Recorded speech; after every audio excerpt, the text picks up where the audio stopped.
for the last time in 2024.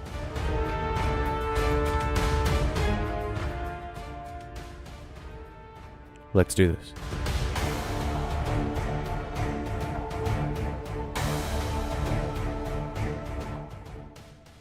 I've had an allergy attack.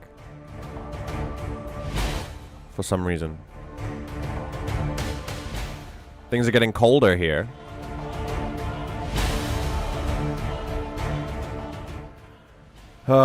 So I'm not at my best for this final stream. But it's either way very happy, very happy to be here with you. Yeah, I'm good, thanks. I'm just my sinuses and my eyes got like they flared up in a big way, so I need to go and buy some new antihistamines when the stream is done. Yeah, exactly, compute. Well, come hell or high water, there was no ways I was gonna miss the last stream of the year. So I am here, right now. And so are you. If you've been able to make it, I'm just so sorry that for those of you who usually join evening streams, I'm sorry that I haven't been able to cater to you this year. Or this week for the final one of the year. I'm sorry that this one has to be it. But don't worry, we'll be back next year. It'll be okay. If you do usually watch the evening streams and you're watching this on the VOD, then cool. Here you go. Here's your last one. Everyone else, actually everyone, no matter how you're engaging with this content, welcome. Pull up a chair, have some water. Make sure you stay hydrated, please. And we're going to do some music analysis today. It seems to be a flagship content type here on the channel, which is great. I love it. And I'm glad that we're doing lots of it before we can say goodbye. If you stick around after the music analysis, I'll be doing a final little announcement as to where we're going from now and what's going to be happening once we're done and how all of that is going to work. But for now, we're going to just get in with some music analysis. We've got 3 tracks. 3 tracks coming for you. The third and final one is probably the one that's going to kill us. So I'll wait for that.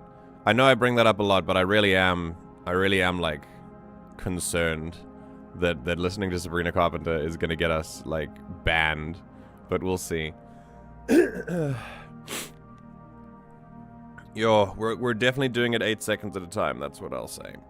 Yeah, I don't feel great. My allergies are not doing well right now. I feel like it's one of the main like plausible reasons is that winter has hit us in a big way. Temperatures dropped even further than it has before. We're definitely getting into winter temperatures. Things are starting to die. Snow has been seen in Seoul, so like it's like winter's coming, you know? It's on its way. And that's probably why my sinuses are doing this. Either way, regardless of my health and your health, thank you for joining me today in sickness and in health. I really appreciate your attendance here, and I really appreciate your presence here too, being able to hang out with you. Jesus. There we go. Yeah. So no matter where you are or what time it is for you, no matter how you're feeling or whether you're active in chat or lurking, whether you're watching the VOD or whatever, just know that I'm very, very happy to have you here. And it's great that we can spend some time together. Thanks for making me a part of your day. Okay. The bandana thingy is back. I wear it every time. It's just a different color. But yes, it is back. I'm currently still working on that essay I mentioned last week. Yeah, how's it going? You're arguing in favor of schools still having breaks, right? How's it going? Music stream and essay, salmon and rice. I'm living it up. Oh, salmon and rice. So good. So good. I watched the stage version of Rent and I get it now. The film version just bastardized the show. Oh. I haven't seen either. That's okay, I'm exhausted out of 10. Why are you exhausted? What's wrong? Did you work today? I mean, yeah, it is. Yeah, you would have. Yes. No, I'm right. The music analysis is like 80% of the reason I'm here at all. The other 20% is Akil telling me you exist and the other Pillix in here. Wait.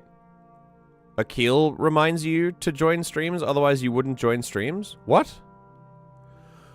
I don't understand. So Alex, what happens when when I switch content? Is that like... Does that mean we say goodbye to you? Are you gone? Are you gonna say goodbye when we become a tabletop stream? Damn, that'll be sad. Here I was thinking we were actually making friends. Sure. Alex has informed us of a boundary that is being held right now.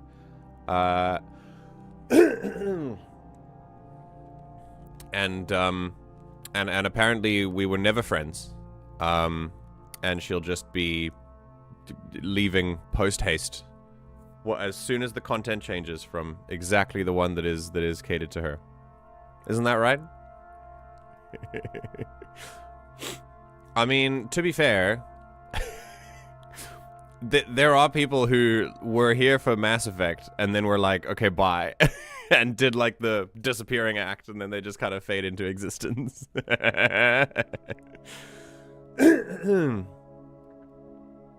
So Miss A's uncle is the singer for a band that performs at local bars. I've decided the band at this bar is his band for our generation.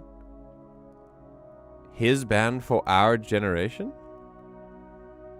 It's your uncle's band for our generation? Oh, sorry, I get it. So there's another local bar traveling band that is now for you. Okay, I understand. Ours, if Alex and I aren't the only ones younger than 25 here right now. Yeah, wait till Duddles gets here. Thanks for making yourself a part of my day. You're very welcome. Ah, hello, Ash. Welcome. Arguing against year-round school. Yeah, we're currently at the point of needing to turn in the completed work outline. Okay, well, good luck. Good luck for that. Work is emotionally exhausting. Mm-hmm. I hear you. I'm downstairs eating. Might pop in later or maybe after if people are doing stuff. I think I'll hang out with you guys after the stream is done. So if you guys are still around to hang out, then yeah, I'd love to do that. I'll figure that out when it comes to it. I'll 100% be sticking around in the Discord, don't you worry. Hell yeah! We're getting a divorce. Listen, I just feel like there's something between us, alright? And having the affair just kind of made me realize some things about myself, you know? It's really tiring being angry. I would like it to stop. Oh, man. I'm sorry. Yeah. Anger is such a weird thing because letting it in, it's important to recognize when you are feeling that way, but letting it in is, it runs the risk of it sort of absorbing everything else and turning every other emotion into anger. Remember that anger is not an emotion per se, as much as Inside Out likes to, you know, tell you that it is. Anger is a reaction to other emotions. Anger is just the most primary, like, thing that comes out, you know? I'm splitting hairs. Of course it is a feeling, so it is technically an emotion, but when you reframe it like that, it can help you deal with a lot of other feelings. Anger is never the starting emotion. It's always something else beneath the anger.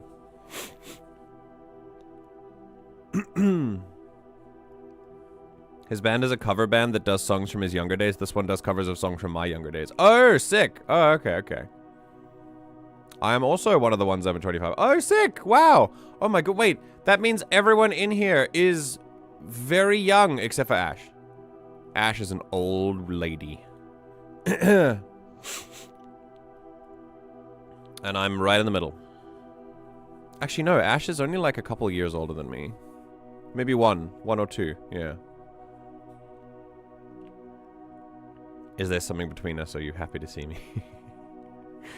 The outline is currently 2 days late as well, but I'm furthest along in the class, apparently. Oh, really? Damn. Damn.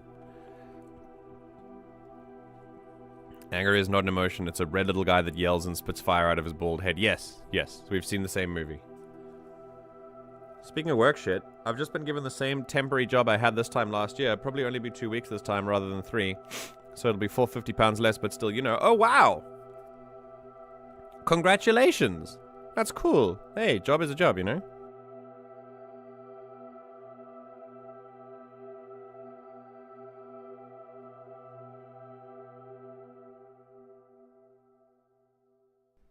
I hate allergies. Alright. Let's see what we can do about a music analysis. So, we are starting out. We're gonna start out with what's the first thing? We're gonna start out with Compute's request, I believe, and listen to a fairly lengthy song called Vulture. And this is by someone called Bear Ghost. Now, I know, again, as per usual, I know nothing about the songs that we play most of the time. This one I know extra nothing, because I've never heard of this person at all. I'd love to know who this is, Compute. Is there any context that you can provide me with before I listen to this, or would you like me to simply listen to it blindly? Yeah, Bear Ghost. Wait, Alfred knows Bear Ghost as well. Okay, cool. All right.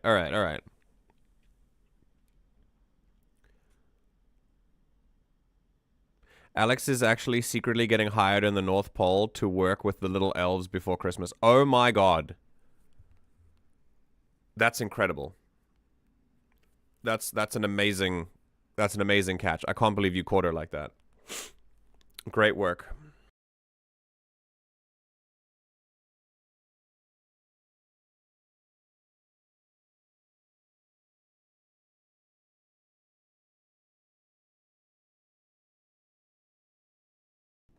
All right, I'm gonna be blowing my nose a lot today. I can already tell. I need to buy antihistamines like immediately. Holy shit.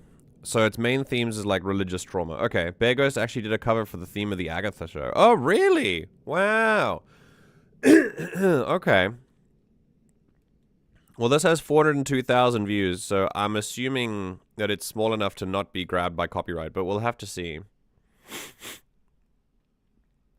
But yeah, okay. All right, religious trauma. All right, we've talked about that. Plenty of that to go around. So I think, yeah, let's get into it then. Here we go. This is like one of their only serious songs. The rest is like silly, goofy stuff like necromancers making dancing zombies and all that jazz, but it's not this song. Okay. All right. Well, here we go. I'm gonna start. We're gonna start with our first listen to this song, the third last song of the old Everything GM streams. This is Vulture by Bear Ghost. Here we go.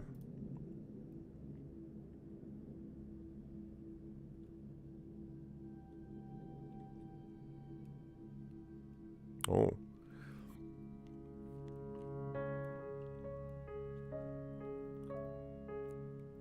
Oh.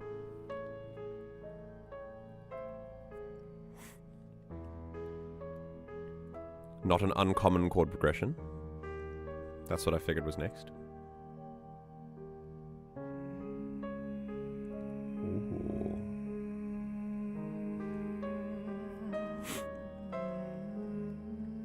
isolated elements, a little bit of strings in the background, but still everything feels a little bit spotlighty right now. Highlighting, exposed, you know?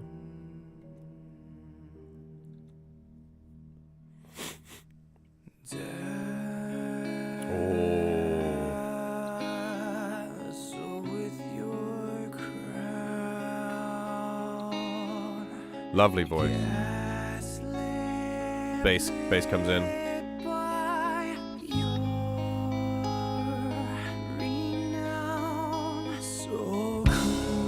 Oh, nice. Hard drums. Very cool.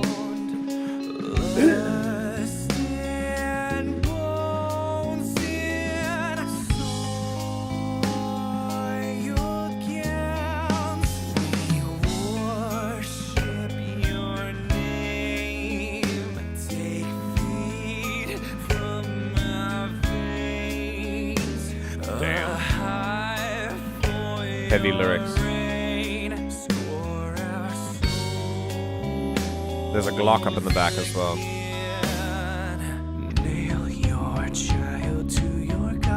Oh, here we go.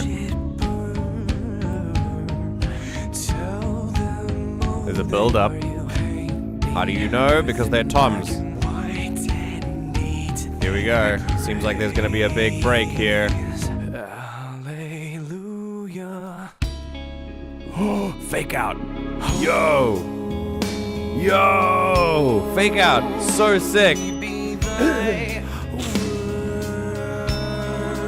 Okay. Developing now. The instruments are less scared. They're more brave to come out now.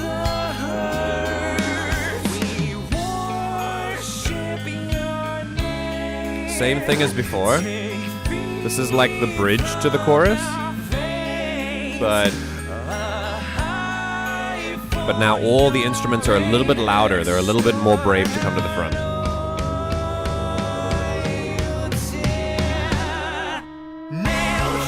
There's the break. Very nice.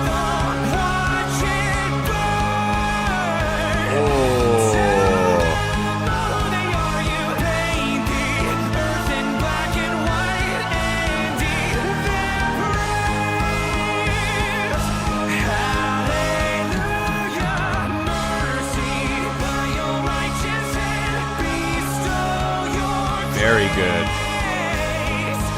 Just all these incredibly open emotions, you know? All the instruments are just, they're just kind of facing the front and just fully opening.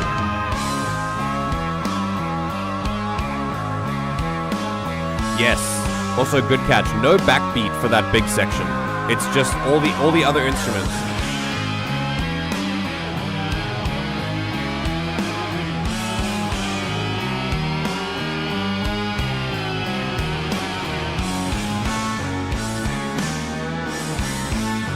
Very nice. I love these unison guitars. They really sort of make that melody. They give that melody an oomph.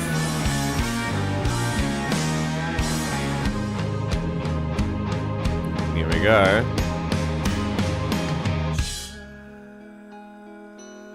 Nice. Tone shift.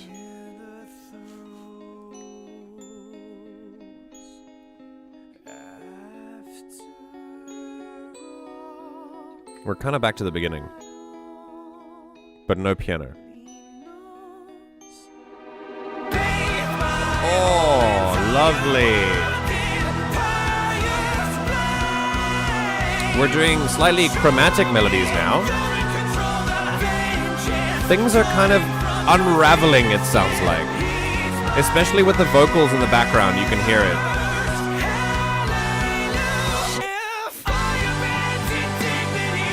Whoa, wrong time to drink water. Damn.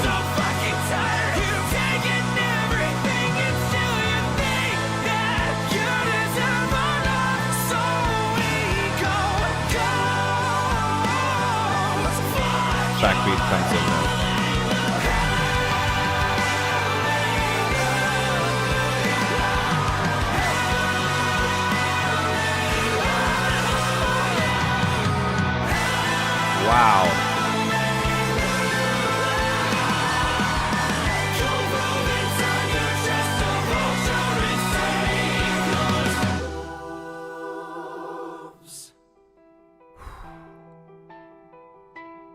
piano comes back.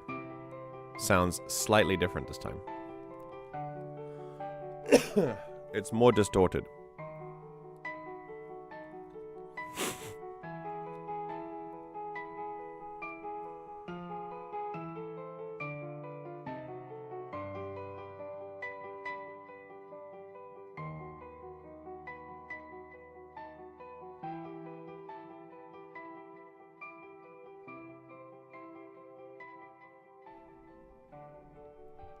Okay.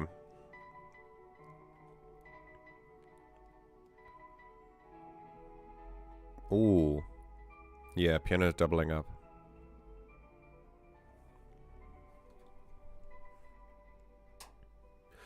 Okay, so what we're seeing here is a slow descent into chaos, musically.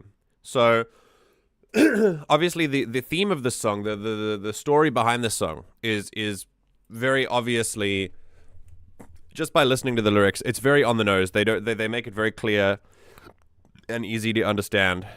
And the sorry. So the story behind the song, very obviously anti-establishment religion, very obviously anti-organized religion, and all the damage and trauma that it can cause to people that it sort of entraps and things like that, right? We can talk about this all the time in real life, but for now, just within the context of the music, this is a slow descent into chaos. It is it unravels as you go. So it starts off very clean, very exposed. You've got these it's still got these sort of minor, kind of sad chords in the middle of them. And there's this progression that something very sad is happening. But as the emotions rise to the surface, more elements, more instruments come in. They get braver to speak almost as they all speak up together. And then in unison, they all just break free. And then once they break free, everything starts to unravel. The quality of the instruments change. The distortion grows. The chromaticism of the music, the notes get closer together. There are clashes everywhere, all over the score. And even though everyone is now brave, they've been so fully messed up by the thing that they're talking about, by the organized religious group, that now that they're out, it did so much damage to them just escaping. So now they have to deal with, the damage that is being caused from just breaking out of that vibe, breaking out of that environment. That's what it says to me. The way that this song speaks to me is that it uses the orchestration and the music to tell a story of something that is a little bit neater, and inside that order and inside that neatness there is great sorrow, great sadness, and it takes so much effort and emotional labor to break away from that orderliness and cleanliness that it that it breaks the singer, it breaks the music to break away from this. It does so much damage that then they have to patch that up later. So it's a really, really, really, really interesting story. Very powerful music as well. You can see the elements that illustrate what I'm talking about when one of those big open areas drops. Like, for example, even though they're breaking out, they still often use the elements of the thing that captured them. So let me explain. In one of the choruses, you've got in fact in almost all the big choruses, you've got voices, a choir of voices at the top singing hallelujah. Obviously very religious imagery, musical imagery, soundry, I don't know what you call it, but obviously it evokes a very religious idea, and and at the top, these voices, actually you breaking out and these voices kind of carrying the music along, can show kind of multiple things. Number one, it could show that in order to break away, you must face the subject of your trauma the most brazenly and head on. It could also mean that you will carry it always with you. Even once you've broken away, it still is there. It's still there with you, and that is really the truest of tragedies, that you'll never truly be rid of it. And it could also mean other things as well that I haven't thought of. But that really stood out to me. When you hear the chorus, you hear that hallelujah of voices in the background. That really stood out as well. So yeah.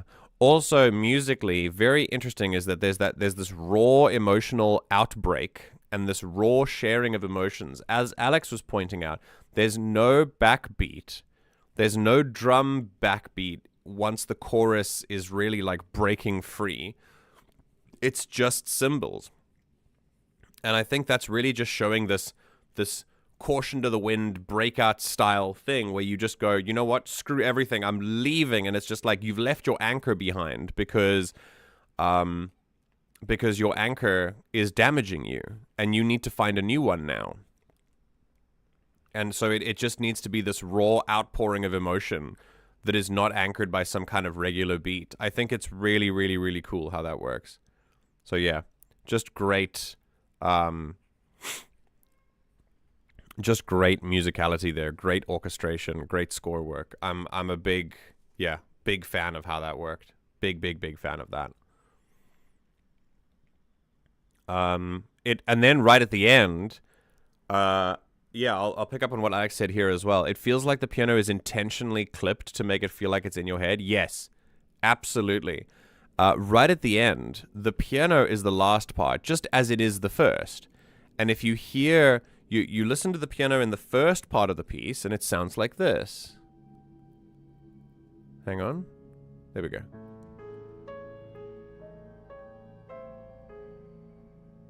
It's lovely. It's just kind of doing its thing. And then right at the end, you have this.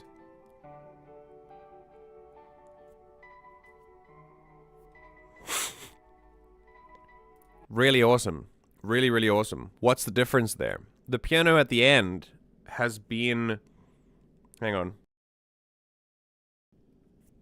The piano at the end has been fully, like, reduced so that even if it plays a little bit, it's still fully distorted.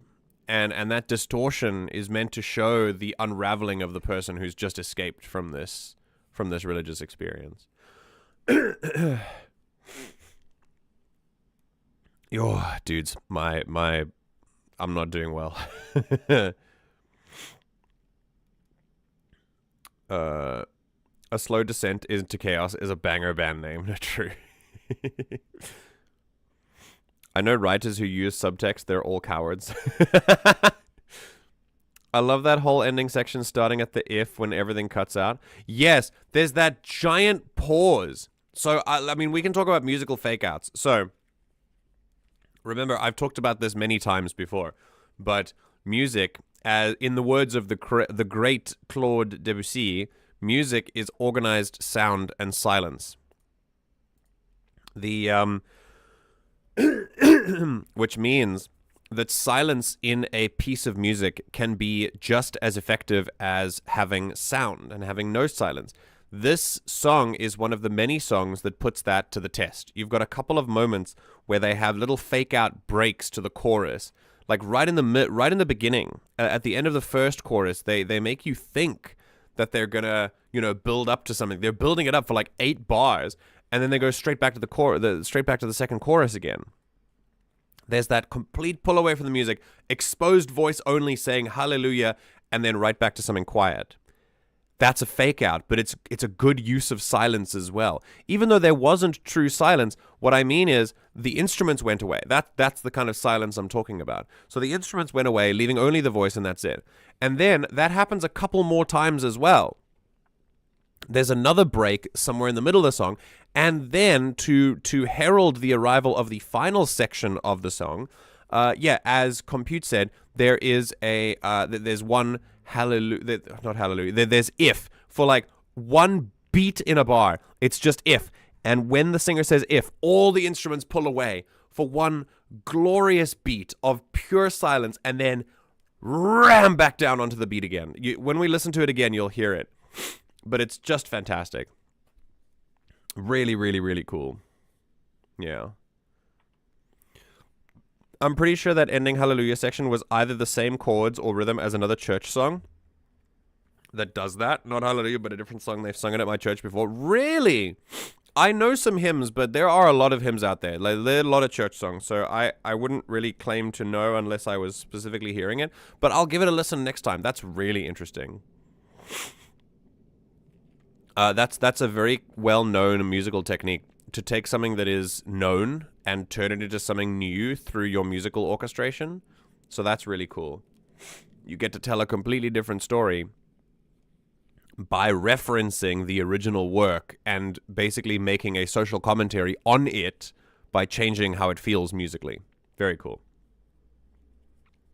There's a certain reason I like this song, because I'm familiar with the themes. I think a lot of people have that same connection, Compute, yeah. I'm sure lots of people in this community have some kind of religious-related trauma. Remember, I've said this a couple times offline, but I'll say it on stream.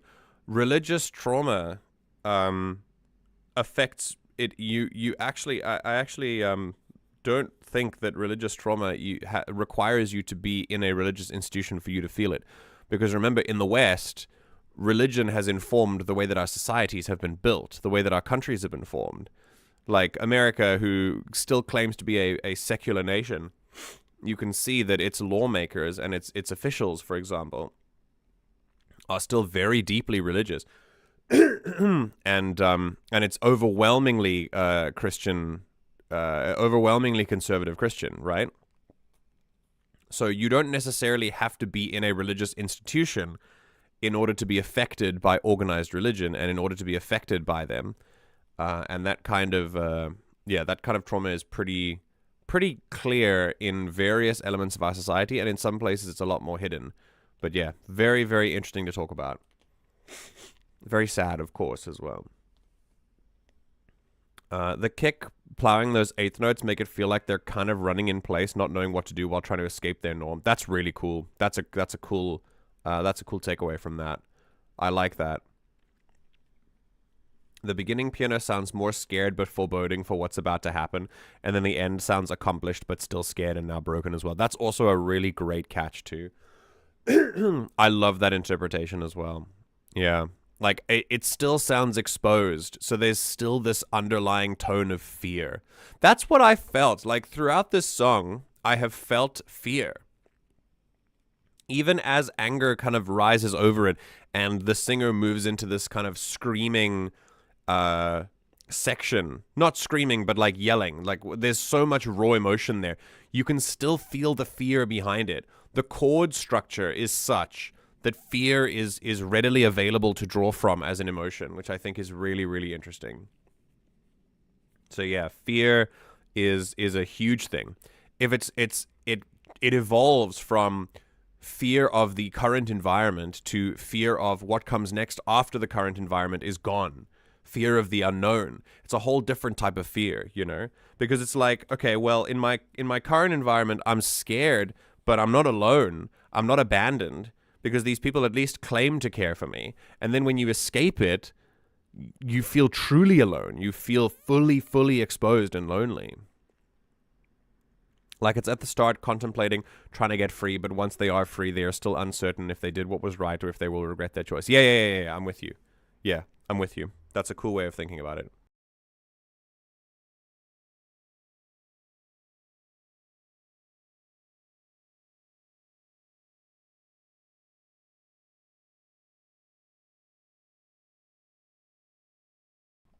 I'm filling up the side of my desk. Jesus Christ.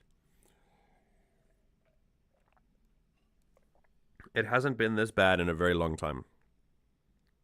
Yo. As soon as this stream is over. Yo. Okay. So that, that's all I've got for you from this one. I've done a both a music level and a story-based analysis as well. And we're gonna go back and listen to this one last time. That's one long glass. You don't know my glass by now? My water glass holds the most amount of water that I can find for it. It's a beer glass. I'm going to sleep so well tonight. Oh, because you went to a bar? Also, I love the line, if I abandon dignity and bend my knees, can I still die in peace? Wow. Wow. Yeah, I could go into a full lyric analysis, but we would be here all day. So usually I stick it to the music, but I really like that lyric. Very, very powerful. Yeah. Anyway, let's do this. So we've had a listen. Let's have a listen to the emotions that are underlying through this piece. The fear, and also then that fear that gives its way to anger, the outpouring of emotions during the transition, the breaking free of trauma cycles, and then leaving yourself fully exposed and on your own. Let's listen one last time to Vulture by Bear Ghost.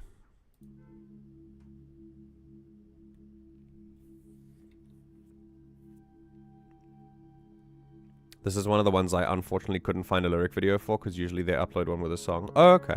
Okay. Well, that's fine. I'm sure there are lyrics online somewhere that you guys can look at if you like the song. Yeah. You can hear that fear, right? You can definitely hear that fear.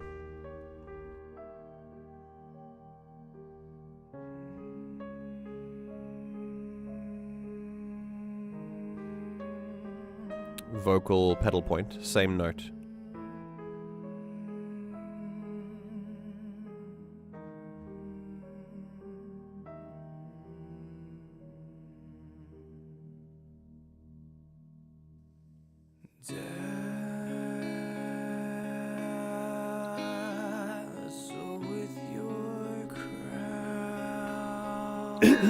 As usual, we start with being exposed, but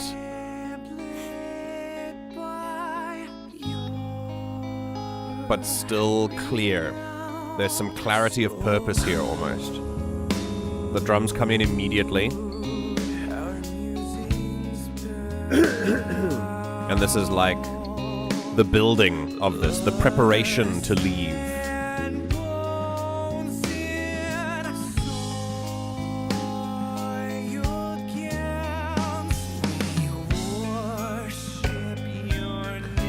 You know, it feels like the Glock and the music box in the top is almost like a childlike aspect of it, you know? Because a lot of this trauma happens when you're a child.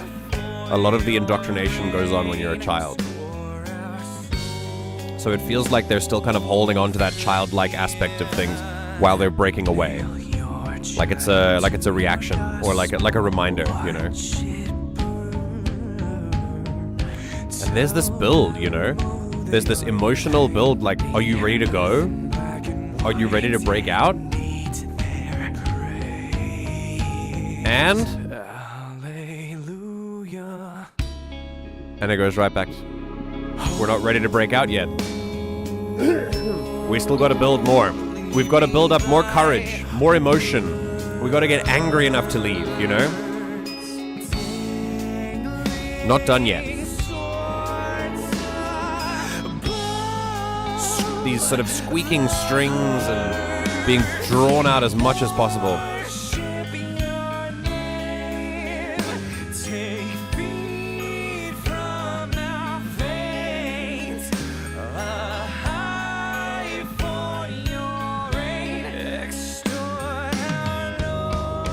Here we go. Is this enough? Do we have enough? Yeah, we do.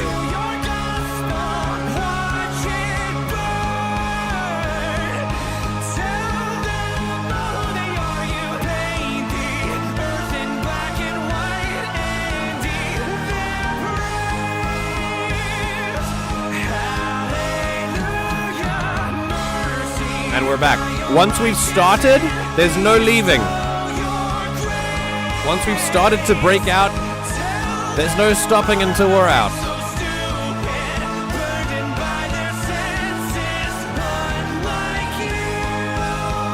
Very good.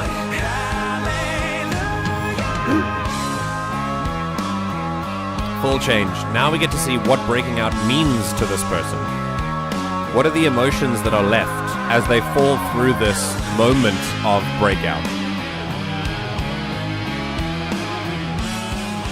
We basically get to follow them through the journey.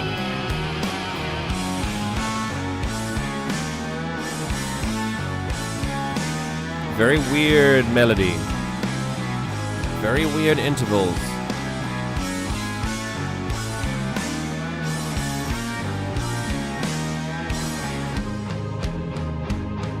Here we go, we're building again. A moment to relax, a moment to maybe consider the implications of breaking out. To consider, okay, I'm here now.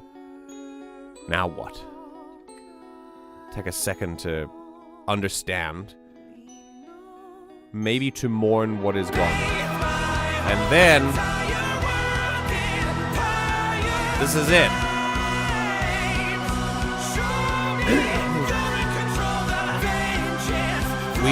We've mourned, we've taken a second, and all that comes up is just more anger.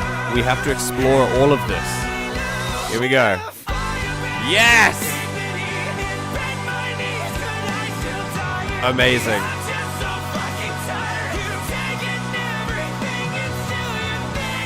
That silence. Amazing.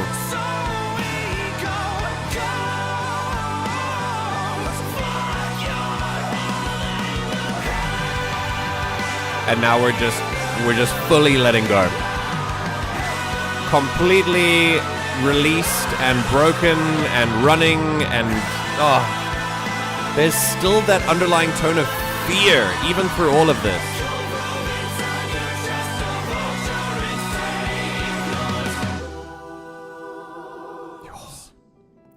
You know that there's this once you have like done this outpouring of emotion, there's often this silence that is left, this profound moment where you get to sit with all the emotions you just released.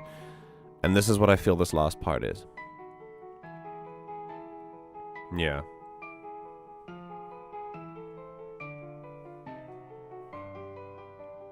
Yo. Oversensitive piano. Very good.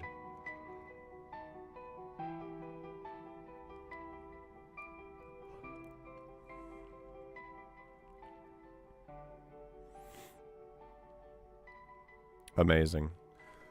There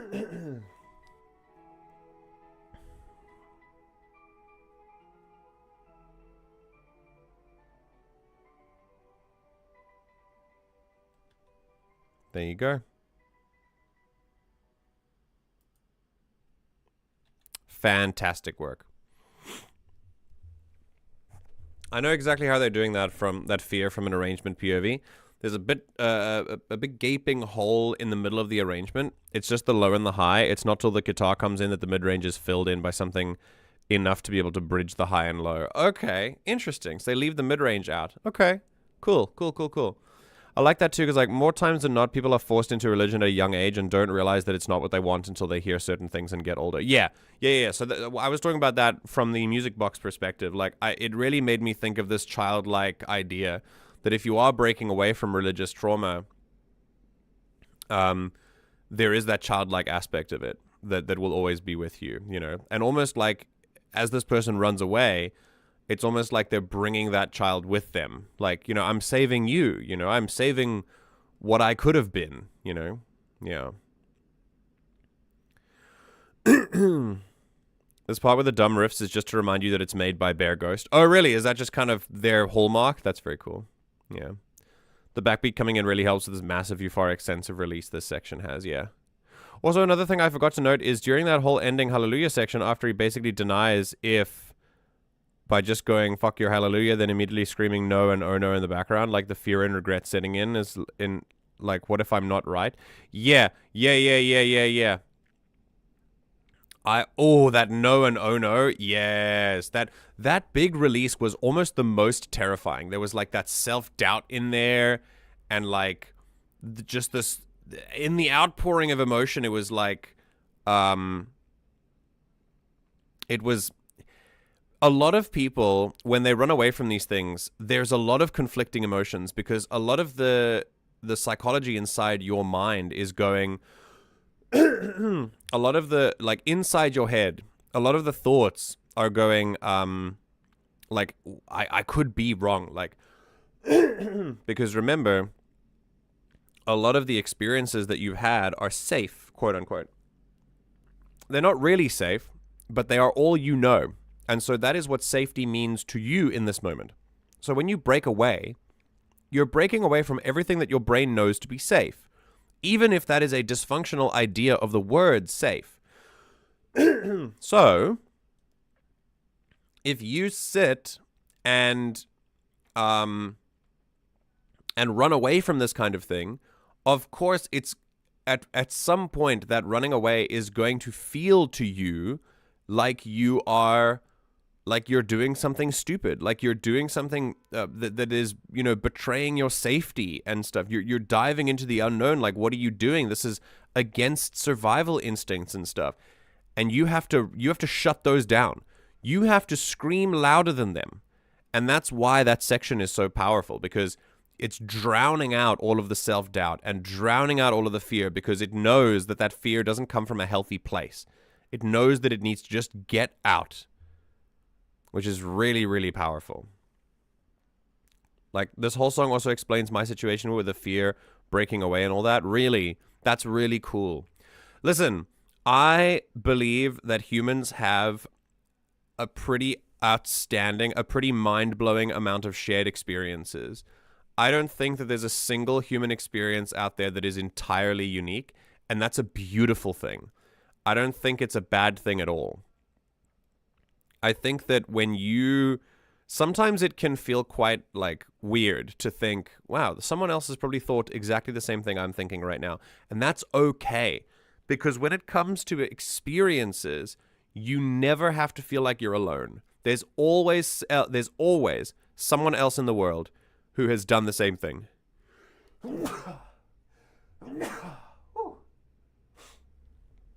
There's always someone else in the world who has gone through the same experience. And there's always someone else that you can lean on for help. You just need to find them.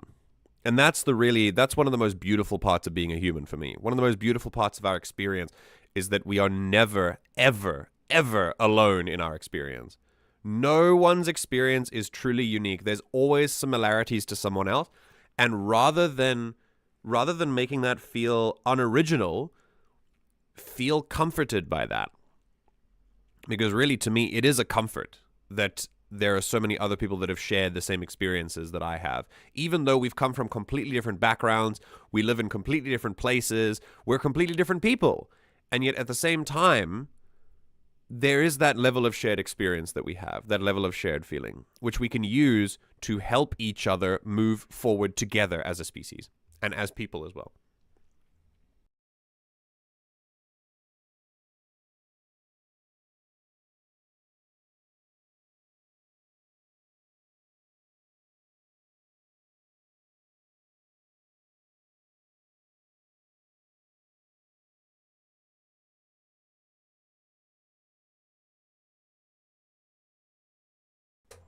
Have I mentioned that I hate my allergies?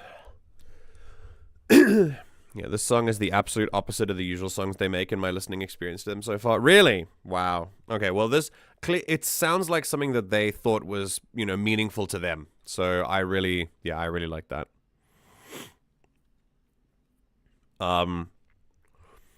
Yeah, so if someone had told me Bear Ghost would make an explicit song very obviously about religious trauma in an album with a song about two peas in love and the apocalypse, I'd say that sounds about right. Oh, so good. Oh, someone put the lyrics up there. Yeah. So cool. So cool. All right, everyone. We're going to move on now. Like in the same album, there's a song about a Gen Z vampire. That's hilarious. Okay, Bear Ghost, thank you so much. We're moving on to the second one now. This one is very, very interesting. In order to find this song, Alex searched. Hello, Arachizi. Very good. Hello. Okay. So this one was a very interesting one to find because this was this was when Alex kind of posted this on the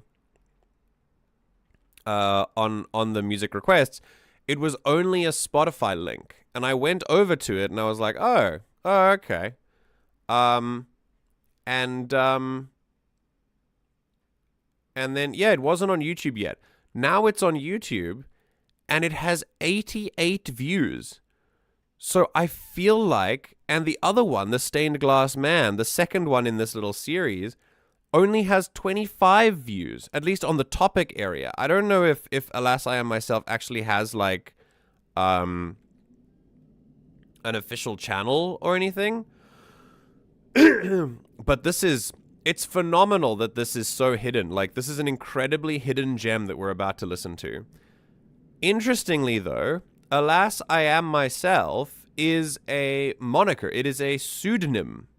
I'm not going to tell you who it's for, though. I found it completely by accident as I was searching for this. Because as I was searching for album art, I found the yes, I know who it is. I spoiled myself accidentally.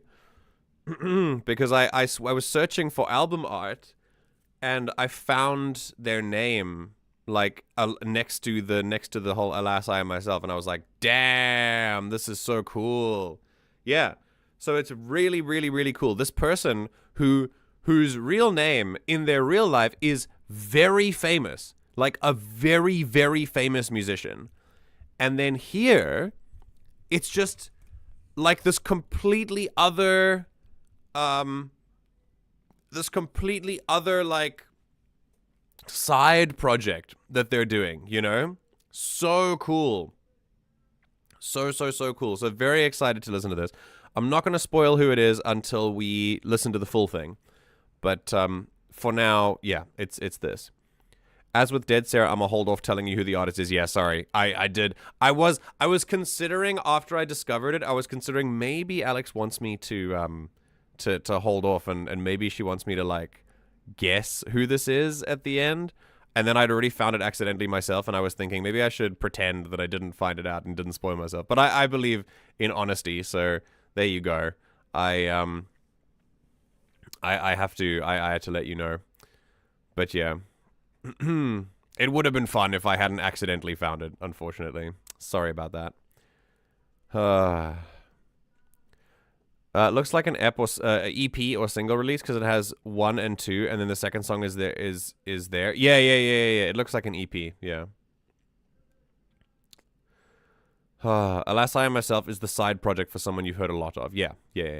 Damn, you already know who it is. Was hoping to get the whole "this is blank" again. Yeah. I'm sorry. 1,600 monthly listeners on Spotify. That's not a lot. Wow. Wait, Alex, tell me who it is. That way I can and MJ might gaslight himself into thinking it's not actually that person. No, I already found it out. I already know it's not that person. I already know who it is. And you should Alex, do not tell them, please, because I'm maybe you know about it, Alfred. Maybe you might know this person. We'll see. I can't find anything searching. I'm in the dark here. Don't worry. Don't do it. I'll tell you about it. They've only released 8 songs under this name so far. Really? That's cool. Okay, I feel like I'm about to listen to a hidden gem. This is gonna be sick. All right, so here we go. This is Alas I Am Myself, and the name of the song is "And Then There Were Two." So here we go, and at the end of the song, I will tell you who we're listening to. So first listen, "And Then There Were Two" by Alas I Am Myself.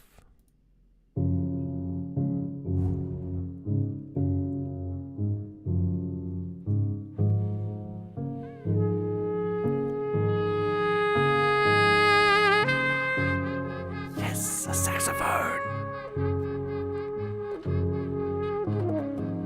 Oh, these background effects.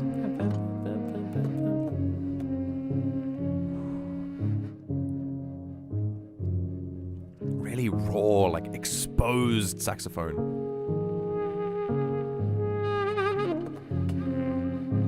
I love when you can hear the movement of the valves. Wow.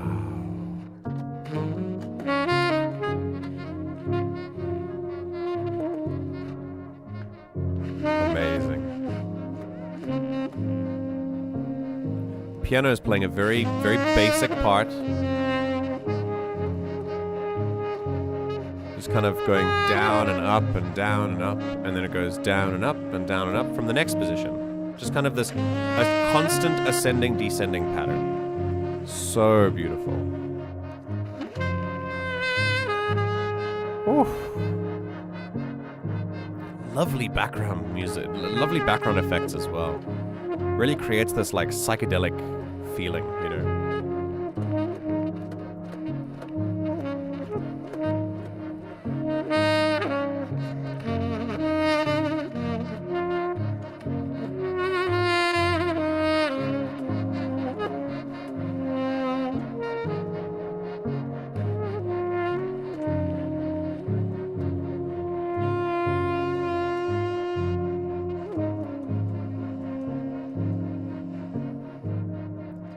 Yes, you're right. The backgrounds sound like the sax has been stripped and is just being sampled. Yeah.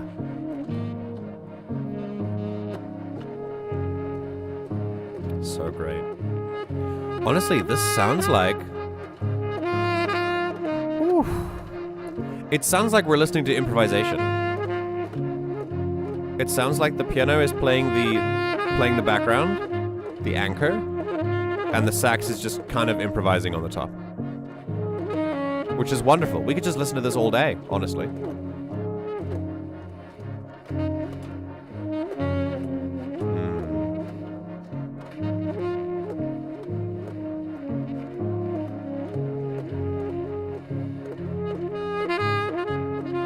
Amazing volume control.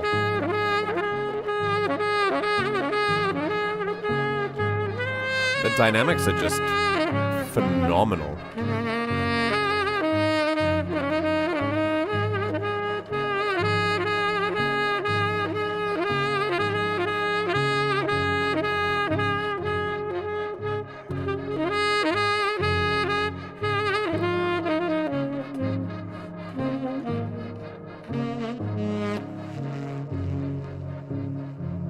It's a very common quality of improvised music, is playing the same melodic fragment again and again and again and again while you think of a different one to play.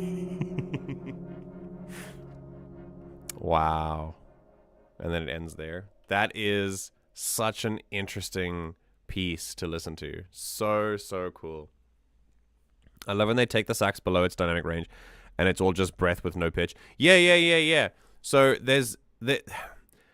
I think if there's one way that I could describe this piece of music, it is exposed. I feel like I'm listening to someone in a practice room. I feel like this is someone at their most vulnerable when they play music. It feels like I'm being treated to a solo concert, you know, like someone's just deciding to play for me. And I'm just giving them a backbeat on the piano or a back melody on the piano, and then they're just kind of going off with it. So cool. Bro just called me out with what I do in certain improv situations. Brother, I am also a musician, all right? I know how it works. Very, very common improvisational technique. Although there are two reasons you might do it. The first one is the one I just explained, when you repeat the same thing because you're trying to think of something else.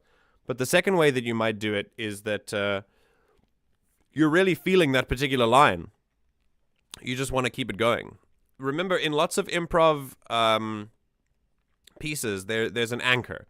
There are anchor melodies, anchor chords that you might want to come back to that kind of keep your piece grounded. And I think that part in this piece, I mean, they play it a lot. So they play it a lot. It's and that makes me feel like it's more of the anchor for the piece than the musician was like thinking of a new thing. I would kill to see this artist doing this exact kind of music live. Oh, same. That'd be so cool. Speaking of improv, I need to work a bit on my vehicle solo for Pep Band at some point. Oh, very cool. What do you play? Very intrigued. Yeah, listen, I'm going to say there's not really much that I can analyze strictly about this piece because it doesn't, it has a very flowy nature to it. Like it's not something that has various like different structures within it. It's one big, oh, trombone. Cool. It's my cousin played trombone. It's one long stretch of improv all the way through. And I think that is beautiful about it. It's just this big stream of consciousness. It really does. It does feel like there's this big stream of consciousness here. And I think that's really the biggest takeaway that I have from this. That I just feel like I could listen to this all day. It's just there's this constant kind of easy listening vibe here, you know? Yeah. Oh, I remember. You told us last time that you play the trombone. Yeah. But you were going to send a solo video and then you didn't. Yeah. So this piece is beautiful. I really love the way that the saxophone is used. I love how Alex was talking about it. It gets brought to its edges, the edges of its melodic capabilities, and the texture fully changes as well. It's just it's a wonderful journey that I'm being taken on here. And I love the pulse that the piano provides in the background. It gives you this real drive, this underlying rhythm, this dum dum dum dum dum, this sort of push and pull. It's sort of, and it dynamically pushes and pulls back as well. It's like this dum dum dum dum dum. I'm feeling that constantly. It feels like a very, maybe I'm at a beach line, maybe I'm at like a coastline, and I can see very quick waves that are kind of, you know, like pulling back and splashing onto shore. That's a vibe that I get from this as well. Yeah, it's just unfiltered, exposed relief, isn't it? Yeah.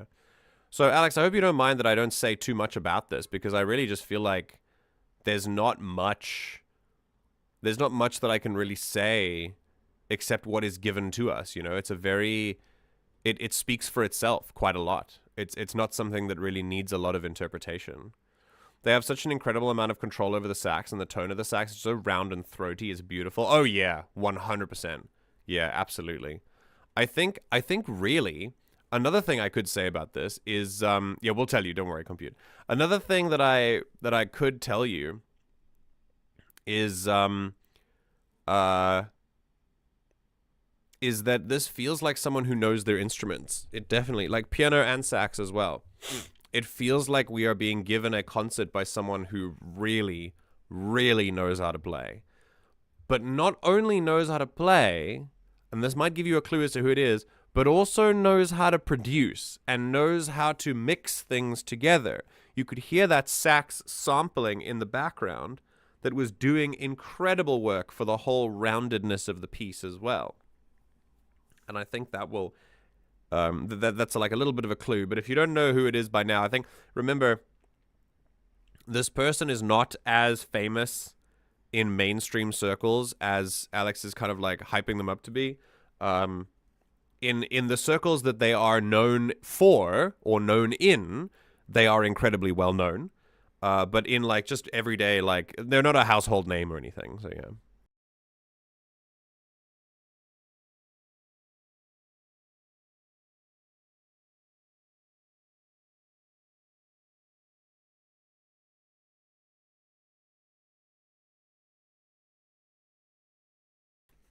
All right.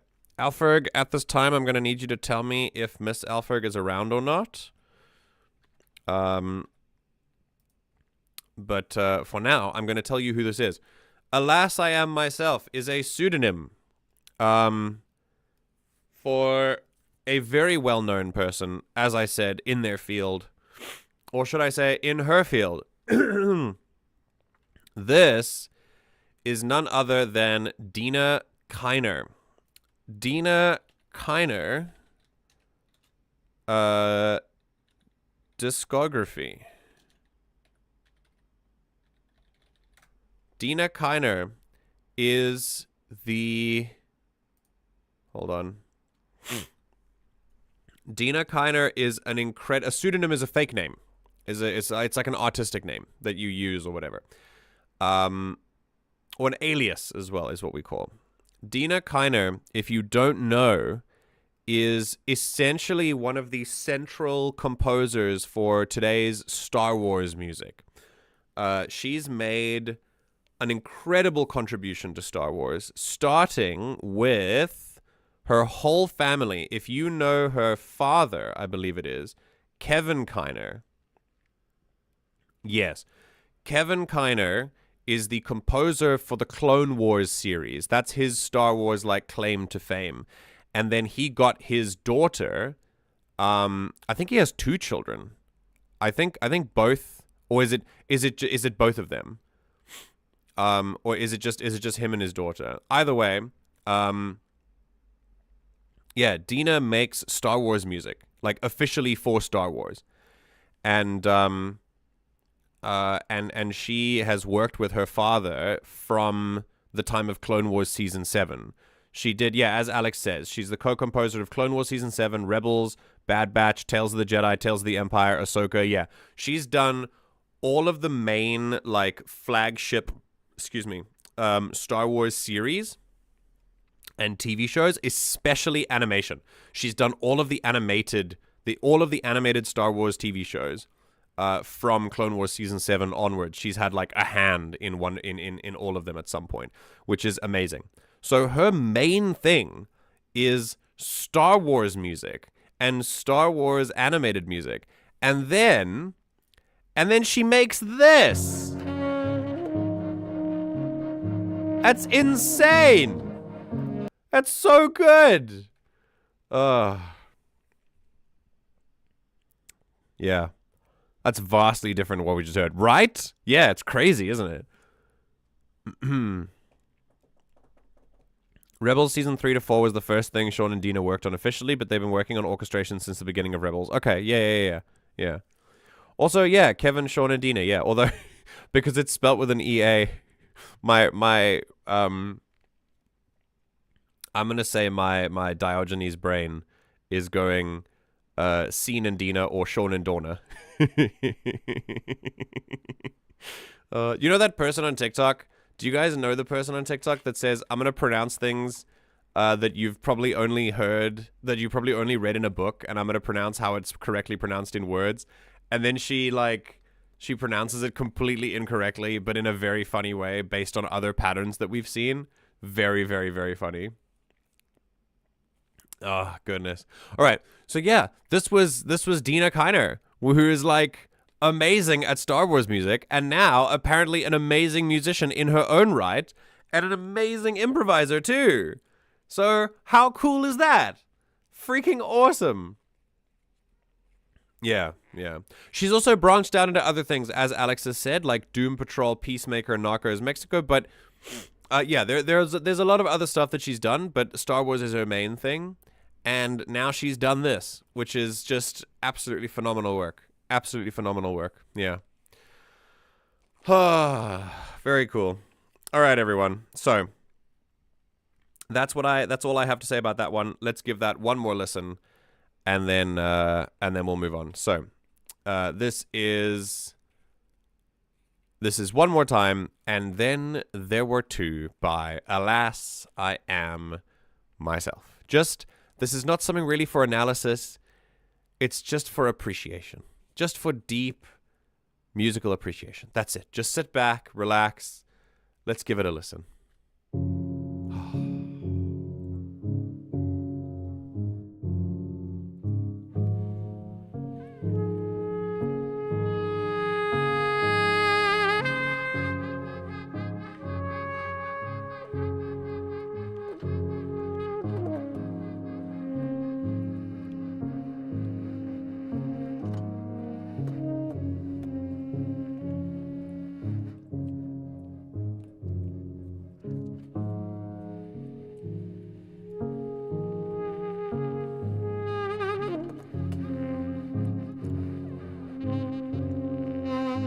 The piano has a really cool tone as well. Yeah, you're right.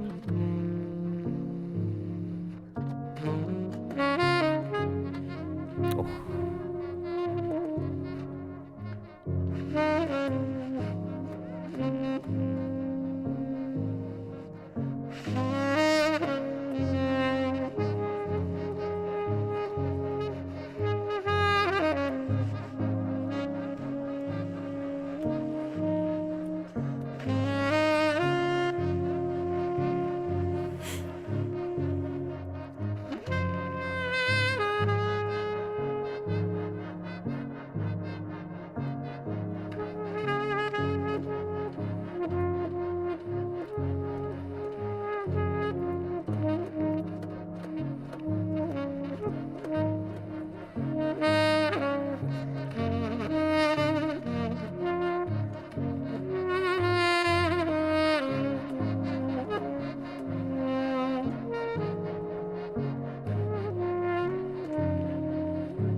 just... You just kind of have to sit and enjoy it, you know? I know this isn't technically fair use anymore. But it's just beautiful.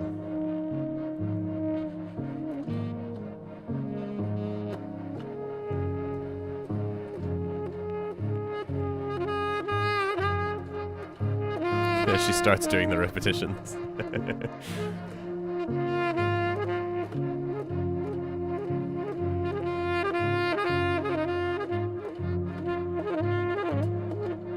We're coming to the end now, I think. I think that's how you know, because the repetitions start.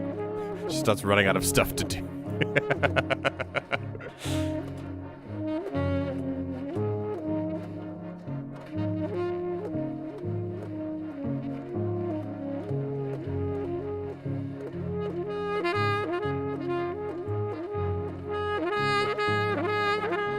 Yeah, mesmerizing.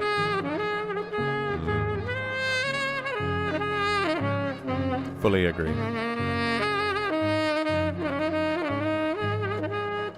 Oh. Phenomenal.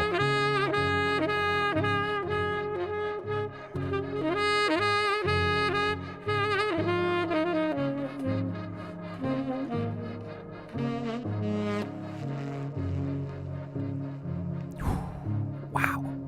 Wow, wow, wow.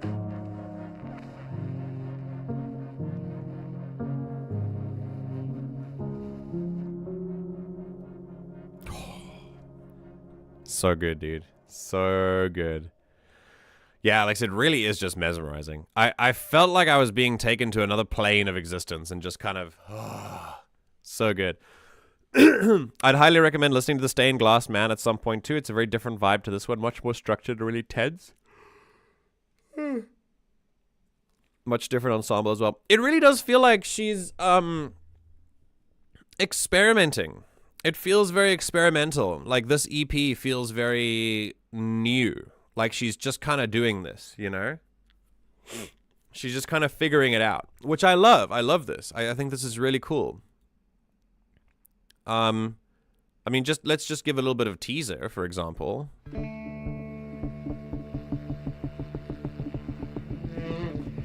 Ooh. Ooh, nice. Okay, we'll give that a listen. I'll give that a listen. Yeah. Very, very nice. Great work. Great work. Ah, goodness gracious. Okay, it's almost time. It's almost time. Almost time for me to go and get antihistamines. Yay! I need to be better. I need to be better. Anyway. And moving on, my friends, from Alas I Am Myself to... you know what? It's really interesting. We don't often listen to mainstream stuff. And here we are, listening to, like, one of the most, like... I think this is, like, played in supermarkets kind of common right now. The amount of fame that Sabrina Carpenter has had, this sort of resurgence... that she's been able to gather is pretty mind-blowing. TikTok is all over her. She's just done a full, like, America tour, I think. And her new album, which I don't... Hang on, what is the new album? Short and Sweet, yeah. The new album, Short and Sweet, has driven people insane. There is this, like... Sabrina Carpenter feels like a 2020's, like, reminder of these, like, classic bubble pop stars. Only her lyrics are incredibly sexually suggestive as well at the same time. It's so funny. She's giving, like, Madonna vibes, you know? Like, she gives Madonna vibes just in the 2020s, which is just really, really, really interesting. And I love the aesthetic she has. She's also beautiful as well, as if that needed to be said. But I also think, like, I don't know, she's bringing this really interesting vibe to the pop scene that I found intriguing to watch. Yeah. So I'm not unfamiliar with her. I know a lot of her. I know a lot of her songs. But yeah. Suggestive. There's nothing suggestive about some of these. Yeah. There is an entire song called Juno, which is basically, I would like you to get me pregnant now. This is very funny. The only real time we done mainstream stuff is when I was in my Billie Eilish kick when the album came out. Yeah, we did some Billie Eilish stuff. That's true. And I think we did do some other stuff way back then, but it's been a long time. So it's kind of going to be refreshing. And also, we're going to get slapped. We're going to get absolutely slapped. So I'm going to do this 8 seconds at a time. So we're not going to have listens to this at all. There's not going to be any like first and last listen. It's just going to be this. This song, I believe I don't know how I know this. Maybe I watch too much TikTok. But this song is her first song when she opens up on her tour. Every concert opens up with this song. And yeah, let's have a listen, shall we? Yeah, the algorithm starts detecting you after like 7 seconds. So we're gonna do this as carefully as we can. But suggested by Miss Alferg. Thank you for this suggestion. This is Taste by Sabrina Carpenter. And as we've as Alferg has pointed out, there's nothing suggestive about some of these lyrics, which should remind you of what this is going to be and what it's going to sound like. So here we go. This is Taste by Sabrina Carpenter. Oh, I leave quite an impression. 5 feet to be exact. Oh yeah, because the album is short and sweet. Okay, sick. You're wondering why half is closed when missing my body's where they're at. I'm wearing his clothes, right? Like I'm wearing the baggy t-shirt and hoodie from the night before. That's the vibe. Yeah. Very cool. Very, very cool guitar riff. Yeah. I love the kind of exposed. It's just on the hi-hat now. She comes in immediately with her voice as well. Very cool. I like her voice. Her voice is so nice. I really, really find her voice pleasing to listen to. So yeah, it's really cool. Cool riff as well. See, this is what I mean. Like, it takes me back to a more classic time of pop. That's the kind of vibe I get from her. Now I'm gone, but you're still Bass guitar. next to me, 1 degree of separation. I heard you're back together. And Damn! that's true. You'll just have to taste me when he's kissing you. Whoa! Jesus! Oh, God. Okay, so the chorus hits very quickly. Like, there's no verse or anything. It just goes straight. Like, there's this little warm-up, this little intro, and then straight into the chorus. My God. Sorry, the lyrics are just sending me into orbit. It's so funny. But yeah, this is a song about her with a guy, and the guy is also with another girl. So is she cheating or is the girl cheating or whatever? And she basically says, the lyric about taste is like, you'll just have to taste me while he's kissing you, which is like basically we're kissing the same dude. But who's doing what is like is the question, obviously, and it's so cool how they just go straight into the chorus like that, and it's super cool. So this is a song from her to the other girl. Like this is if the guy is with 2 girls, chances are the guy is cheating. No, the guy is cheating, but who's he cheating on and who's he cheating with? Do you know what I mean? That's what I was curious about. Like I wonder if she's the cheater or the cheatee, you know? If she's the OG girlfriend or if she's the side piece. That's what I'm wondering about. Anyway. Very cool. If you want forever, I bet you do. Just know you'll taste me too.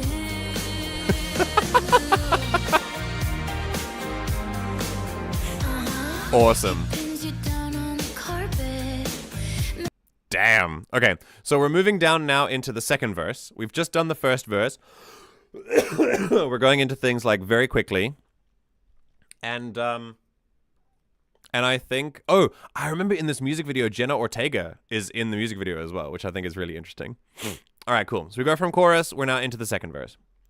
Okay, also, she's the one being cheated with, the other girl's being cheated on.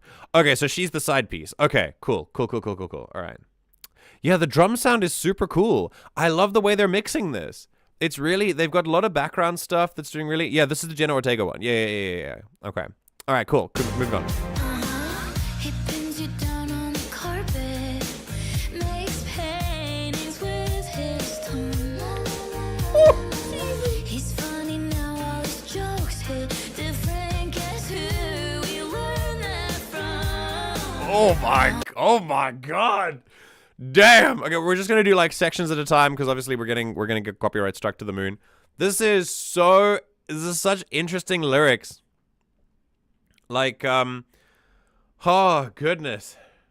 I'm really finding this super interesting.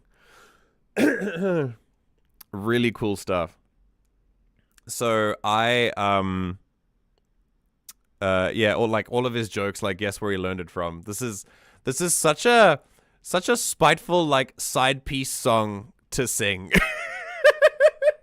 It's like yeah, you may like want him forever now, but guess where he learned all these tricks from. It's so funny, dude. Oh goodness.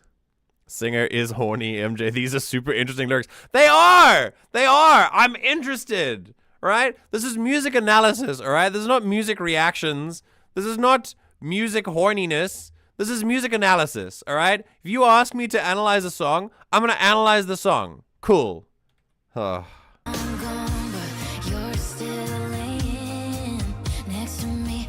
1 degree of separation. I heard you're back together, and if that's true, They scored, no, second chorus.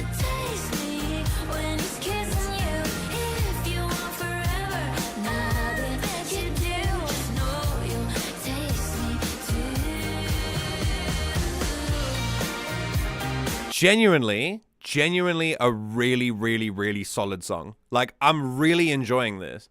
This doesn't sound like... This is why I'm saying it's giving classic Madonna vibes. Because this sounds like a Madonna song. Genuinely, complete with the horny lyrics. It does sound like... It does sound like a classic, like, 90s pop album, you know, like a lot of these songs do sound like they come from the 90s, which is really cool. I love it. I love that there's this very clear modern element of instrumentation and lyrics. Like, you can tell that she's a lot more brave with her lyrics than someone in the 90s would be. Like, there's the horny lyrics in the 90s have a slightly different vibe to horny lyrics now. You know what I mean? Like, there's a different style. You can tell that she's influenced by the 2020s. You can tell that she's influenced by the modern era. And the instrumentation is the same, but it still manages to harken back to that 90s era of pop music as well, which is just super cool. I love the blend. It's just such a nice blend. And it's a good song too, in my opinion. This is really hitting for me. Yeah. Bridge as well. So we've had we've had chorus 1, chorus, we've had verse 1, chorus 1, verse 2, chorus 2. Now there's a bridge. We're probably going to get into a bigger bridge, lead up to a final chorus, and then the end of the song. Let's see. every time you close your eyes and Bridge. feel his lips, you're feeling mine. And every time you breathe his air, just know I was already there. You can love him if you like. I've been there, done that once or twice. And singing about it don't mean I care. Yeah, I know I've been known to share. Wait, what? Wait, what? I've been known to share? Wait, is this a song about a threesome? Yo, let's go! Oh, shit. Oh, that's great. Hang on, run it back. If you like, I've been there, done that once or twice. And singing about it don't mean I care. Yeah, I know I've been known to share. She knows what she's doing. Oh, that's so funny. Horny lyrics in the 90s were subtext, in other words, cowardly? No. They were a whole other type of brave because the consequences were worse back then for women if they wanted to sing about horny lyrics. There would be a lot worse consequences for sure. So I wouldn't say cowardly, but I would say that there was more subtext back then. Like, but don't get me wrong though, because there's always going to be someone who's like, what about Candy Shop, or like, what about like a Virgin or whatever? Like, the direct lyrics are still there. Like, don't get me wrong, they still exist there. All I'm talking about is that there's a different style. They come out differently now than they do back then, which is cool. Fine by me.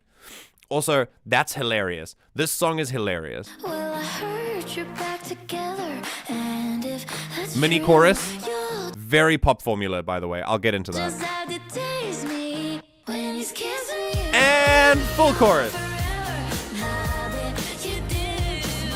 You'll taste me too. Phenomenal. Yes.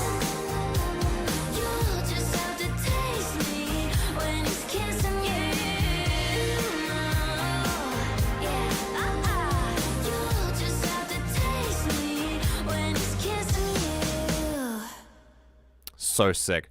Fantastic song. Honestly, I love this stuff. I'm such a big fan of music in general. So when we get the opportunity to listen to something mainstream or completely out of the way with like 7 views, I still love it. I still love this stuff. I think it's awesome. And I mean, Sabrina Carpenter I think there's a reason that she's, gotten this much fame. She's managed to make an incredible aesthetic for herself, not only, but also she has such a specific sound now as well. And I don't know. She just has this really interesting, brand. Her brand is very interesting. Yeah. Anyway, the pop formula is here. The pop song formula: verse 1, chorus 1, verse 2, chorus 2, bridge to chorus. Then the first part of the chorus is quiet, and then it breaks into a bigger chorus. This formula exists in so many pop songs, so many, including the particular formula that I'm talking about is. The last time you hear the chorus is the first half of it is quiet, and then it breaks into a bigger chorus.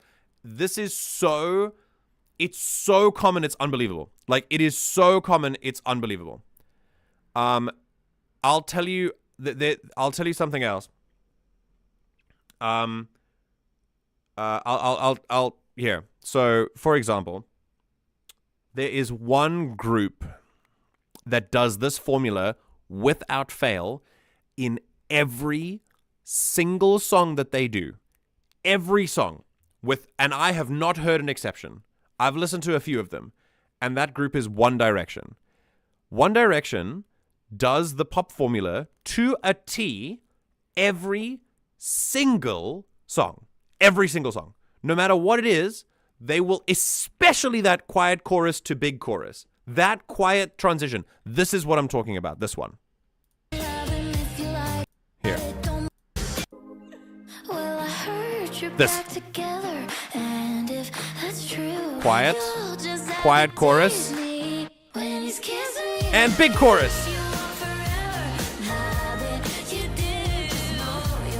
That is a One Direction pop formula. They do that with every song. It's so interesting because once you hear it, you can't unhear it. So I do actually apologize in that case. But yeah. All I know about here is that apparently she's short. Yes, 5 feet to be exact. Yeah, it's super pop. It's super pop, yeah. I like to think of Sabrina Carpenter as super pop, and I'm very happy that I could get to listen to her properly now on Music Analysis, because I think this gives me a window to listen to her other stuff as well. I have been, like, I liked Espresso, like, that it was on TikTok for a while. That was quite cool. And then Juno came up, and I was like, oh, this is quite catchy. And then I realized it was a song about making people pregnant.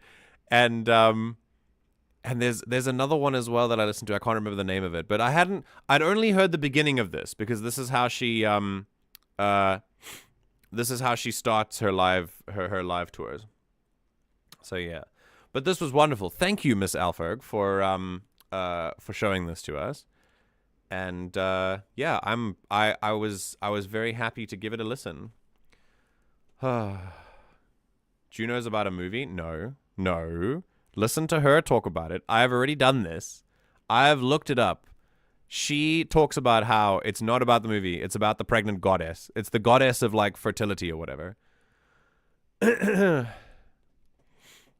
I know someone shorter. What, I mean, what, children? Who do you know that's shorter than 5 feet?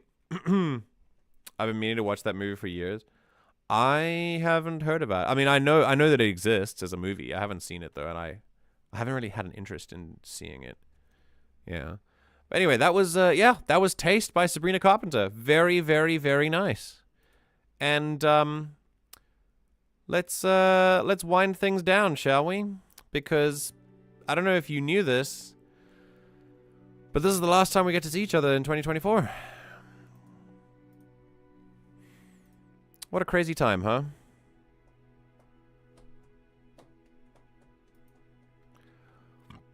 Oh, goodness. All right, Bone Boy, or Compute, you've sent your trombone solo. Very, very nice. I will have a look at it once you post it. If Elliot Page is in it, oh, I know the cover art now. I see it. I deny your reality and substitute reality in which we just do Dina Kiner music analysis for the rest of the year. I mean, you know what? You feel free to hallucinate that. I would love that. MJ is such a short king. You know, you're right. Okay? Yeah, fine. I'll just do this. It'll be fine.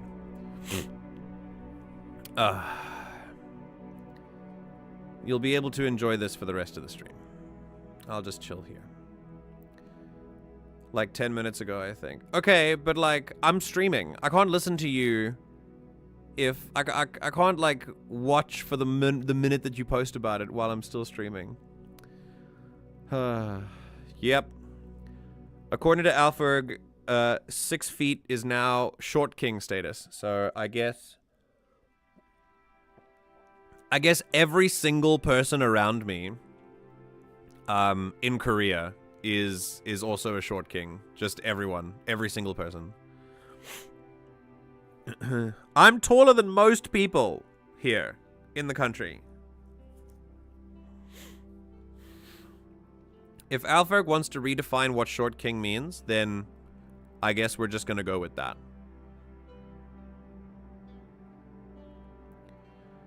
Every time I listen to it, it makes more sense in the context of the full song, kinda. What, your solo? Oh, cool. All right, well, I'll give it a listen. All right, everyone. Jeez. What do I say? Like, this year has been incredible. When I think about this year, I think of a lot of challenges. I've had a lot of challenges this year. I quit my job. I took a long break while Heron was working. I worked on some hobbies. I restructured my life, basically. I planned a trip to South Africa that is beginning in 7 days, literally a week. This time next week, I'll be on a plane. Actually, on a bus. To the airport, which will then be on a plane in like 5 hours from now, in a week. And I remember so many... I burned out a lot this year as well. Just in trying to figure out what the fuck I'm gonna do with myself next year. Because I still don't know. But this year I figured out the possibilities. I figured out the avenues. The options that are open to me. I worked them out, and I feel like I'm ready to go into it now. When we go to South Africa, Hewan and I are going to be scouting to figure out whether it's going to be a place that we could see ourselves living in for the next little while. If not, we're going to come back here, and we'll just be in Korea. But if so, then we'll be in South Africa. And basically from then on, things can just, progress. But I know that if it were not for these streams, if it wasn't for Mass Effect, the whole trilogy, if it wasn't for any of the stuff that we did this year, I know that my mental health and my social skills would be in a very different place. I have learned so much through streaming this year. This has been now our second full year of streaming, and I'm so incredibly happy to continue it. You know what? Let's take some time. I'm gonna go to my channel for the last little bit, and we're gonna talk about. I want to quickly look at some of my stats. Can we have a look at stats together? Is that something that we'd like? Let's look at the analytics. Why not? So let's see. Yeah, this is MJ Wrapped for 2024. So in the last 28 days, hang on, no, we're going last 365. Okay. In the last 365 days, we picked up 100,000 views. Absolutely insane. We're currently sitting on just above 300 subscribers, which is just so amazing. Yeah, just fantastic stuff. This was crazy. I don't know what video that was, but it was yeah. Let's have a look. Yeah, let's have a look. So oh, I know. This is when I got VR. I got VR this year. Yo, that's cool. Okay. So so this year, oh god, hang on. Yeah. So in May is when I got VR. Because this short is me igniting my lightsaber for the first time. Yeah, and it got me nearly 12,000 views and a bunch of comments and stuff. So that was the first big spike. Second big spike is Purple, which is oh, this is when I was talking about this fucking guy. Ugh. And he was trying to justify this is at like even a couple of months after the genocide in Gaza began, and I was starting to make more regular content about it. And it was the same thing here. I think this was also oh, this was a capitalism thing. I had a huge discussion about people. This video got a bunch of hate comments. I remember. Yeah. So I got VR in May. This was me talking about a dude who was really slimy. This stuff was how to ask if everything is okay. We did My Child Lebensborn. Oh, goodness. So crazy. And then just before, oh, I got the drummer stuff. This drummer picked up 6,000 views, which is crazy. Because I did, like... Remember the drummer who, like, whacked the other drummer's stick in that crazy music analysis we did? That was very recent. So that's really interesting. Yeah, we got a bunch of stuff here. All right, let's look at the traffic source. So this is where we get most of our traffic. So I'm getting most of the things from shorts. The vast majority of views come from shorts. There are some views that come from browse features. What's that? Traffic from the homepage. Oh, sick. Okay, cool. So we do get homepage stuff. Yeah. Other YouTube features like recommended. Oh, partner promotions or the dashboard. Oh, interesting. Okay. We only get 4,000 views from hashtag pages. Okay, so hashtags, they kind of work, but the The large traffic comes from just people,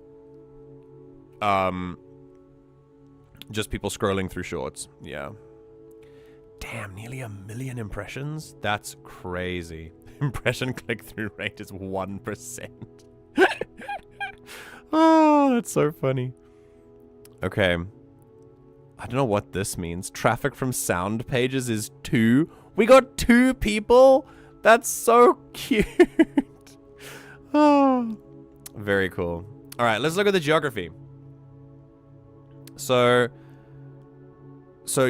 24,000, nearly 25,000 views from the United States. That's pretty wild. That's more than I thought. But we got people from, we got people from all over. That's so crazy. All right, so United States, United Kingdom. Okay, Germany. What? No one's come in here from Germany. What? 1% is kind of high? Really? Is that high? Oh, interesting. It looks low to me. Germany, Canada. Germany. Where does Germany come from? Please. Canada, Australia. Also, again, no Australian people are coming in here and watching the streams. I don't know anyone from Australia. Philippines I knew about. That's how we got Lucky.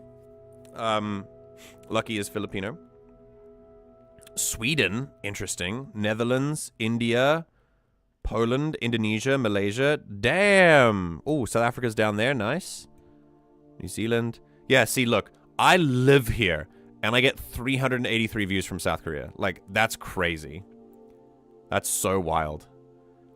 It is because my content is English, though. For sure, for sure. Even from Iraq, Hong Kong, Lithuania, Serbia. Yo. So cool.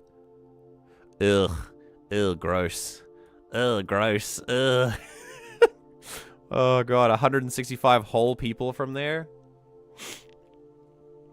Doing my part for Serbia. Yeah. 50 views. Yeah. How many videos that you see in your recommendations you click on? That's true. That's true. Yeah. Germany was so out of nowhere. Yeah. All right. Let's look at cities. Where are the most of my cities? Sydney. Wow. Melbourne, London, Brisbane, Singapore. What the hell? Who's watching? Who lurks here? Oh, that's so funny. Okay. Viewer age. Ooh, we get to see my age. Let's see. Okay. So some of them are from 13 to 17. These 3% are like, the Luckies, the Geminis, things like that. Then we've got all the way up in 65. 65 plus, we got a couple of 55 to 64. The main group is 25 to 34, which is perfect. That's what I want. That's absolutely what I want. Yeah, so mostly young-ish. 18 to 24, good. This is good. This is a great spread. I'm a really big fan of this spread. Yeah. It's an entry for younger adults, and then more full adults are by far the majority here, which I think is cool. Yeah. Very cool. All right, let's look at gender. User specified, mostly male, a little bit of female. Okay, listen. Ladies, where you at? Come on, guys. This can't be happening. Please. Oh, goodness. I know that in the Discord community, we are incredibly, hang on, user specified is over here. I know that in this community, we are incredibly, like, overrepresented according to, like, world populations of LGBTQ people. That includes trans people as well. We have a lot of trans people in the community, but they're in the Discord. And those of you who are committed enough to join the Discord, be part of the community there, are not necessarily the ones that give thousands and thousands of views from shorts, right? So don't forget, I think what's skewing us here is that we're seeing all the thousands of views that I'm getting on shorts are probably mostly guys, and then the community will be represented by different genders. So yeah. But remember, this is not necessarily a bad thing, all right? Remember, I'm left wing, right? We have been told many times that a lot of spaces for hobbies, a lot of spaces for interests and media and stuff are dominated by right-wing groups. So if I can bring in even a handful of men to just kind of sit and be around an influence that is not flagrantly right-wing, I'm going to keep doing that. That's that can be my goal. I'm happy to do that. I'm happy to be a dude who can like connect with other dudes on a left-wing basis so that they don't fall down right-wing pipelines. Google gender is also just wonky, to be honest. Oh yeah, I imagine that for sure. Yeah. Okay, let's look at subscription status. Okay, this does not surprise me. 6.7% subscribed, 93% unsubscribed. That's just from the shorts. Yeah, that's just from the shorts. That's fine. What are dates? Oh, that's like when we got a bunch of views or whatever. Yeah, okay. Subscription source. Shorts feed. YouTube search. Cool. My YouTube channel. YouTube watch page. Okay, we're on the YouTube watch page. That's great. That's really cool. Yeah, 85% of my views come from shorts. Yeah. Okay. Makes sense. What are my most popular playlists? Yeah, that's a good question. Okay, here we go. Most popular playlist, music analysis. Fuck yeah. No surprises there. It's often just wrong even with cis people. Really? Oh, interesting. Time to start putting, did you know only 3% of you are not subscribed? The Kenshi. Yo, the Kenshi playlist? Damn! The Kenshi playlist got popular. Then My Child Lebensborn, nice. Then Slay the Princess, cool. Then Mass Effect 1, 2, and 3, yeah, makes sense. Baldur's Gate, Outer Wilds, Reading Corner, okay, cool. Yeah, makes sense. Makes sense. Ah, very cool. All right, and device type, most people on their phone. Yeah, makes sense. Makes sense. Whoa. Okay, yeah, not gonna happen. All right, let's go back. Go back out here. Oh, it's raining. Damn. Okay, so we look at the most popular. These are the top contents in 365 days. We've got all of this stuff. And then watch time, 5,000 hours. Damn. Yeah, and we tripled subscriber count this year from last year. Like last year we were sitting on about 100, and this year we got to 300, which is really, really cool. Yeah, really good stuff, man. So cool. Yeah, audience, returning viewers, unique viewers. Oh, I can't see these yet. Up to 90 days. Oh, okay. How many viewers return? If I go to 90 days. Yo, that's a lot.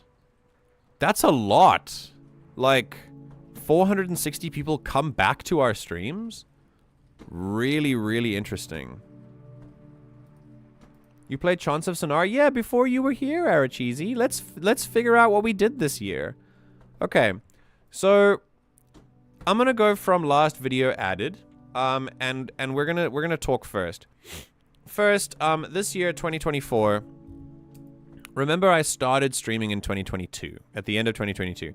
I started officially at the beginning of 2023. And I believe we started with some Jedi Survivor, I think it was.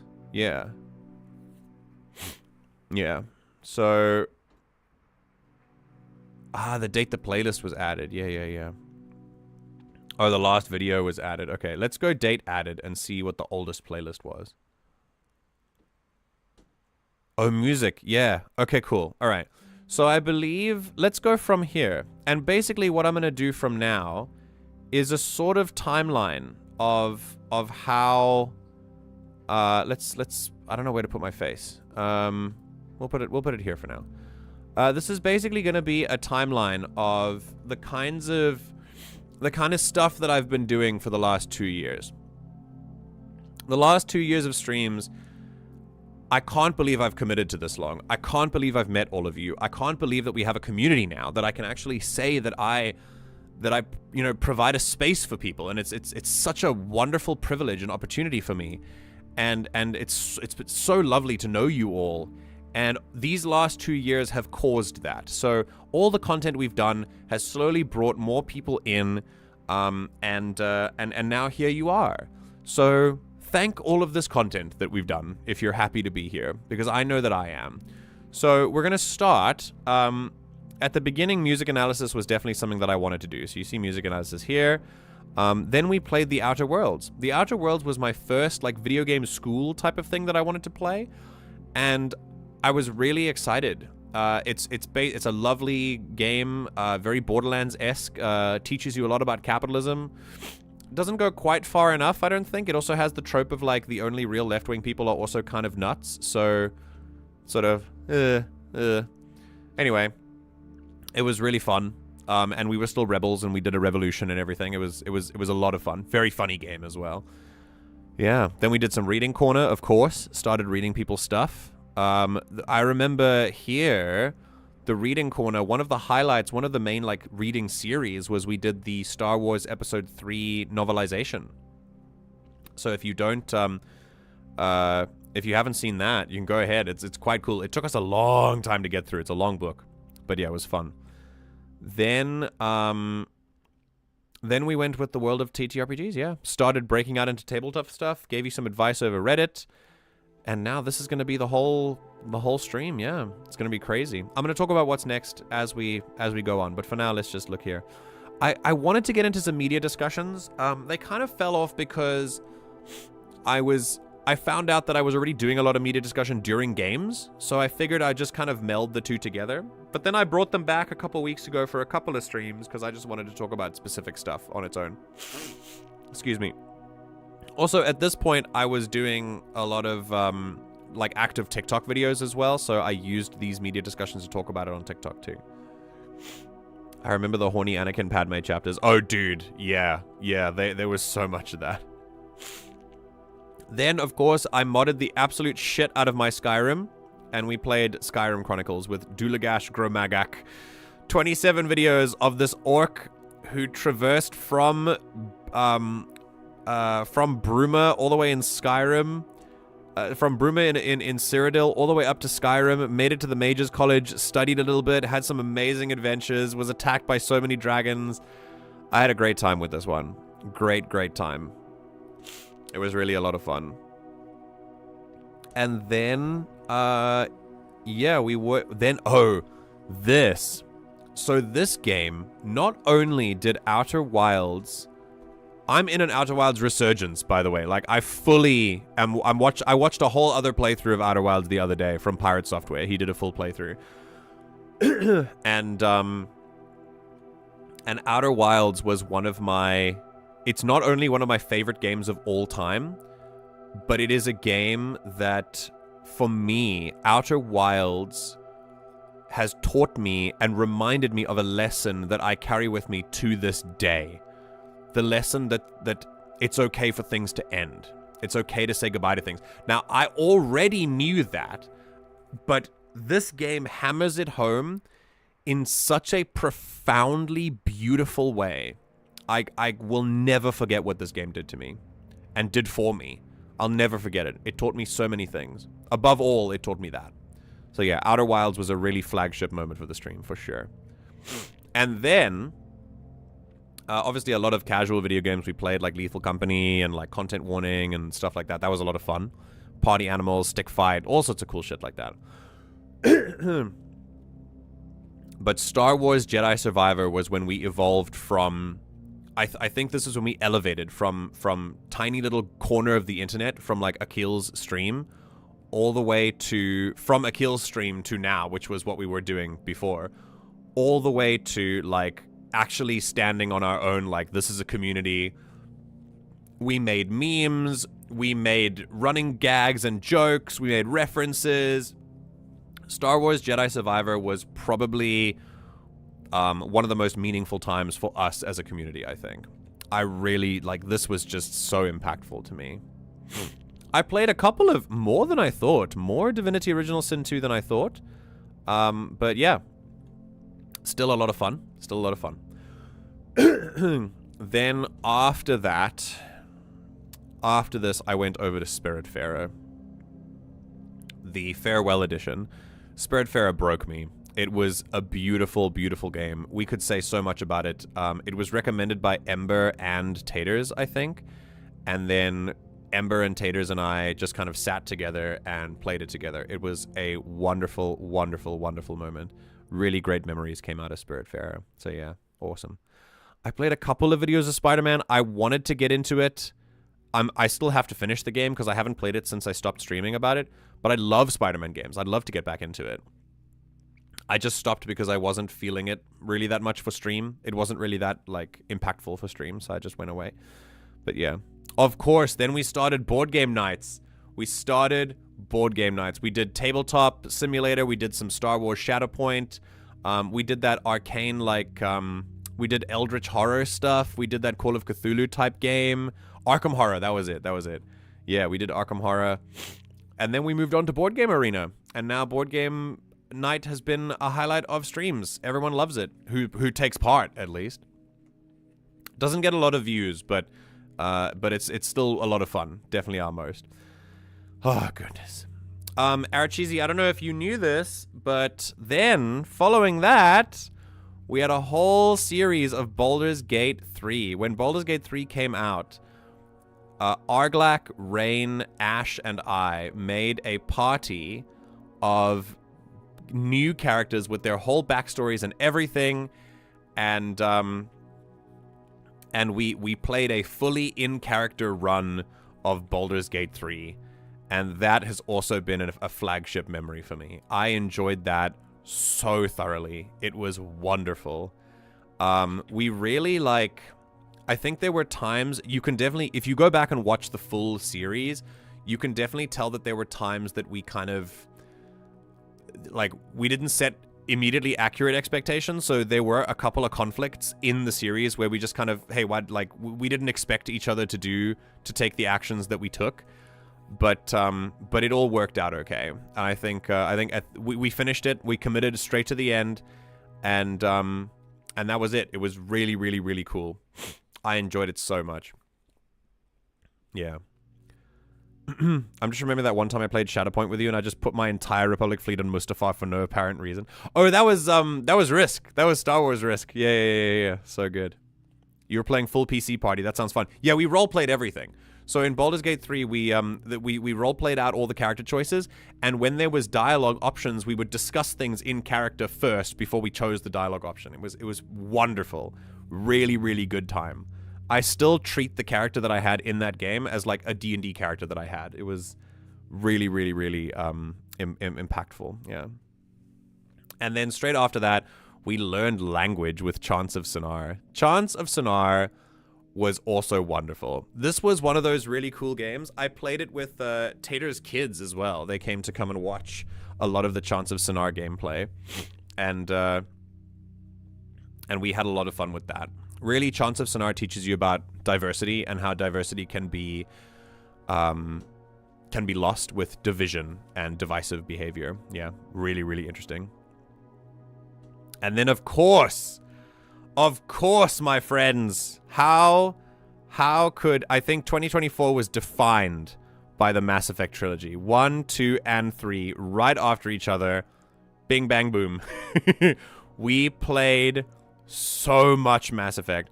Mass Effect 1, 2, and 3 all together.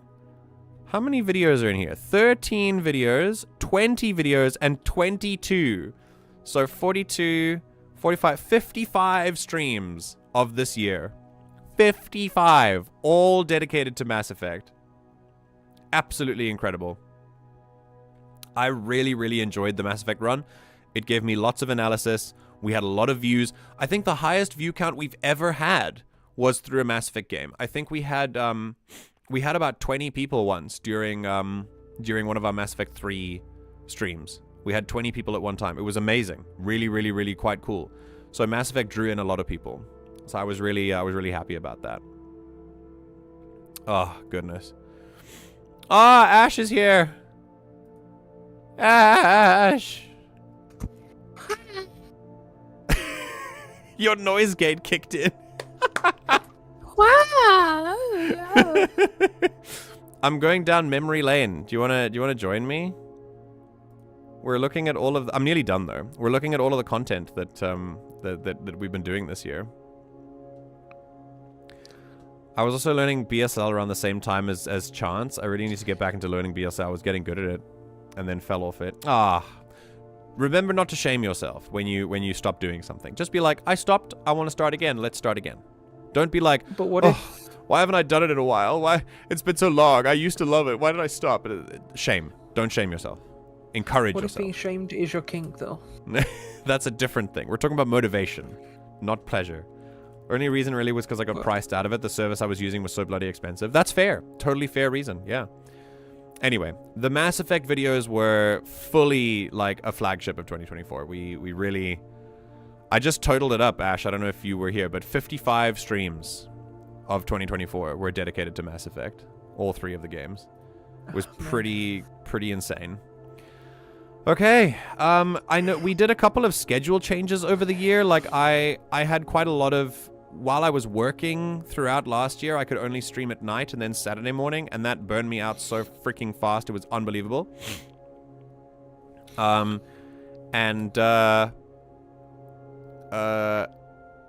then we changed again. When I left my job, we went back to lots of morning streams and stuff, and then I changed again because I was burning out even with that. And now we're at a really, really cool rhythm. I really enjoy the amount of streams we're doing now. Yeah, then we went to Return to Grace, which only took 2 videos, but it was a very interesting story. If you haven't heard of Return to Grace, go watch it. It's a couple of, it's only a couple of videos, very short playthrough, but it was a lot of fun. Very cute as well. The voice acting was really impressive. You know what could be a good thing in that similar, like, vein of game as Return to Grace? Yes? Call of the Sea. You have mentioned this, yes, and I've seen it. I have it on my list. Yes. I don't know if well, we're going to talk about what's next for the stream as we go. But I will definitely play it for you at some point, if not on stream, then offline. Yeah. After that, then of course we started Kenshi. That was specifically Zareth asking me to play it, and we did a Star Wars overhaul, and we had a whole chronicle of a platoon of clone troopers making it through the wastes and getting absolutely mauled over and over and over again, and then getting carried by their Jedi. I remember one of my favorite parts about this playthrough was the Jedi got smoked by a Dark Jedi like Master, and the clones just formed a firing line around his body and blasted the other Jedi into absolute oblivion. It was so much fun. Yeah, so I really enjoyed the Kenshi run. That was really good. Call of the Sea is very neat. I've been told, yeah. Ash seems to think so, and yeah. I don't know, her opinions are often at least surface level considered, so, you know. Then, of course, after Kenshi, I bought VR. And VR was just... I mean, we only have 7 videos in VR, which is very weird. I thought we'd have more. But I've used VR a lot. It has made its money, definitely, based on the amount of offline time I've spent on it. So much Skyrim VR, Cooking Simulator, fucking Beat Saber, Blade and Sorcery, Contractors, just such bangers of games. I've just enjoyed them so much. So yeah, VR has definitely been a highlight as well. A single video playlist, because I didn't think it was going to just be one and done, but it was, and that was Before Your Eyes, which fully broke me. Do not watch the Before Your Eyes playthrough if you are not ready for a cry, and if you are not ready for a little bit of trauma. Death of a family member is definitely the specific type of trauma that we're talking about, but also illness, like terminal illness of a family member. It's rough. It's really, really, really rough. But so beautiful as well. It's not rough as in like it's explicit. It's just beautiful. And it tracks your blinks. It tracks your blinks. That's the whole like game mechanic. So the game mechanic is you just kind of sit there and you click things every now and then, but most of the time you're just sitting and blinking at the screen. And then there's some mechanics where you can't blink or you'll miss things. And you have to kind of keep your eyes open, because if you blink, the scene is going to change. And it's like, no, I want to stay here forever. And then there's some moments where you have to keep your eyes closed. And it's just, it is a wonderful experience. Wonderful, wonderful experience. Yeah. Isn't that game the one that each blink the game progressive? Yes. Yeah. Yeah. Every time you blink, the moment passes and like you keep going through things. It's beautiful. It's absolutely beautiful. Lots of replay value, I think. But I'm not one of those people. I generally like to play things once. Speaking of games that are designed to be replayed, I believe Arachizi was brought and welcomed to the community with Slay the Princess. Isn't that cool? Wait, were you here for Slay the Princess, or were you here for My Child Lebensborn? It was Slay the Princess, wasn't it? I remember. Yeah. We got a lot of new people here. Ember loved Slay the Princess. I think Ember was the one who actually told me about it. And we welcomed Saber and Arachizi and Artcaster and a lot of cool people to the community. Slay the Princess was an awesome run. Mind-blowingly cool game. I had a great job with it, and I still think my ending is the best ending. I make no apologies. The only apologies I make for Slay the Princess is my Thorn ending, because that's the one that everyone goes, wait, how did you get that ending? What do you mean? I haven't been in the game streams other than a few minutes of Beat Saber stream. Oh, okay. I mean, feel free to go back and watch them. They've been a lot of fun. They've really been a lot of fun. And then after Slay the Princess, we broke again with My Child Lebensborn. A very, very sad, historically accurate, very realistic, narratively realistic. Like, obviously mechanics, you're just kind of, you're taking care of a little kid that you've adopted. It is an incredibly heart-rending kind of game, but also, I think, very important and very, very emotional, very beautiful, very powerful. Yeah, great experience was that. My voice acting kicked off this year. This was so sick. I've been doing a lot of that recently. I've done a couple of projects, and I've had a lot of fun with them. A couple of paid projects, which have actually, my paid projects paid for Forge VTT, so we can have another year of Star Wars. Nice. That's what my voice acting stuff paid for. And yeah, I've had so much fun with voice acting. I would love to keep it going. Right now, I'm going down to South Africa where I can't be voice acting, so I can't really audition for anything right now. So it's kind of taking another break, but I have enjoyed it thoroughly. And that obviously meant that Fallout London came out. So we went on a lovely trek to find my own characters, only to find that they were locked behind plot walls, which made me end up using the console to teleport to them, and then we had a great time on the final one. So 6 videos really could have been one, but I wanted to explore the game as well and give it its due. So yeah, Fallout London was fun. There's some good shit in Fallout London. Oh, have you played? Have you played other than what we saw on stream?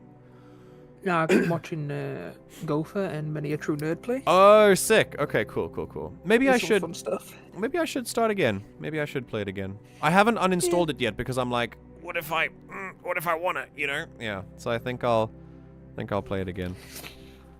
And finally, aside from political education, which is just a little tie-in, I just wanted to make some more focused videos about politics.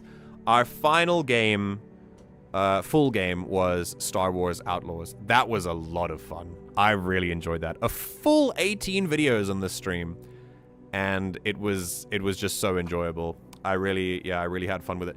And I've heard it's had a lot of updates, which kind of makes me want to play it again, to be honest. I don't usually play games again, but apparently the updates have made it quite interesting now. There are lots of quality of life improvements, which could possibly change the way you play it. And, yeah, that was our last game. Then we just made it into, music analysis, reading corner, political stuff, media stuff, until finally, now we're here. At the end of everything. So,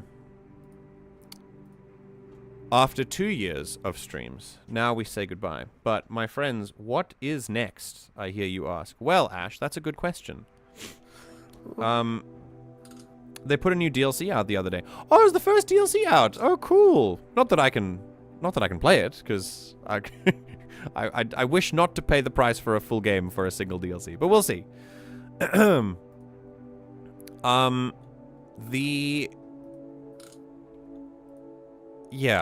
What's next for us?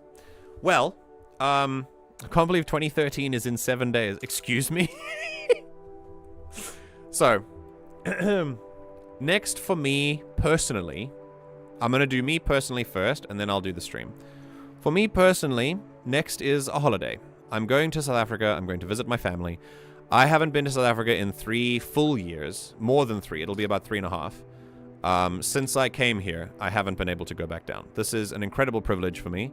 I'm so excited. Everything is set up for me. I only have a couple things left to do before I can actually, go. And I'm just, I'm beyond thrilled. Once I'm in South Africa, Hewan and I will be there thinking about, what's next for us. Is this a place we can see ourselves living in for a while, or are we going to go back to Korea? Depending on the answer to that question, we will either be in South Africa for the next little while or in Korea for the next little while. We have also made plans. We have tickets for Star Wars Celebration in April. We have tickets for Coldplay in Seoul in May, I think, or April and May as well. We're quite busy next year in terms of future appointments that we have to save up for. We have entertained the possibility that we're not going to make it to those places, so we will just resell the tickets if we need to. But yeah, we have the tickets, and they are available. So if we stay in Korea, it'll probably be easier to go to those places. But if we stay in South Africa, it'll make other things easier. We have a giant pros and cons list, right? It's not fully decided yet because we haven't actually been to South Africa together to see, for Hewan what it's like for her. So that's the next plan. Wherever we end up, I am incredibly sick and tired of moving every year. I've done that for the last 3 years multiple times, and I'm just not feeling it anymore. If I can possibly help it, I will not move again next year more than once. The next place that I live in, I would like to be the place that I can see myself living in for multiple years at least. And however that works, however that happens, I would just like to do that. So, that's my plan.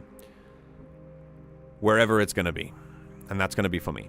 The job that I'm going to have depends on where I am. If I'm in South Africa, I've really been looking forward to just a chill job. Something that just pays the bills, but doesn't really do anything like a corporate ladder or anything. I'd love to work in a library. I'd love to work in a game store, like a TTRPG game store. I've had, dreams about, going there and setting up some educational programs for people to learn tabletops and hobbies and stuff. I think it'd be really, really cool, very exciting for me. That's just the kind of groundwork level employment that I want, the kind of things which lets me interact with people in the community in a very real way, which I like. So that's the kind of work that I would want to be doing, especially in South Africa.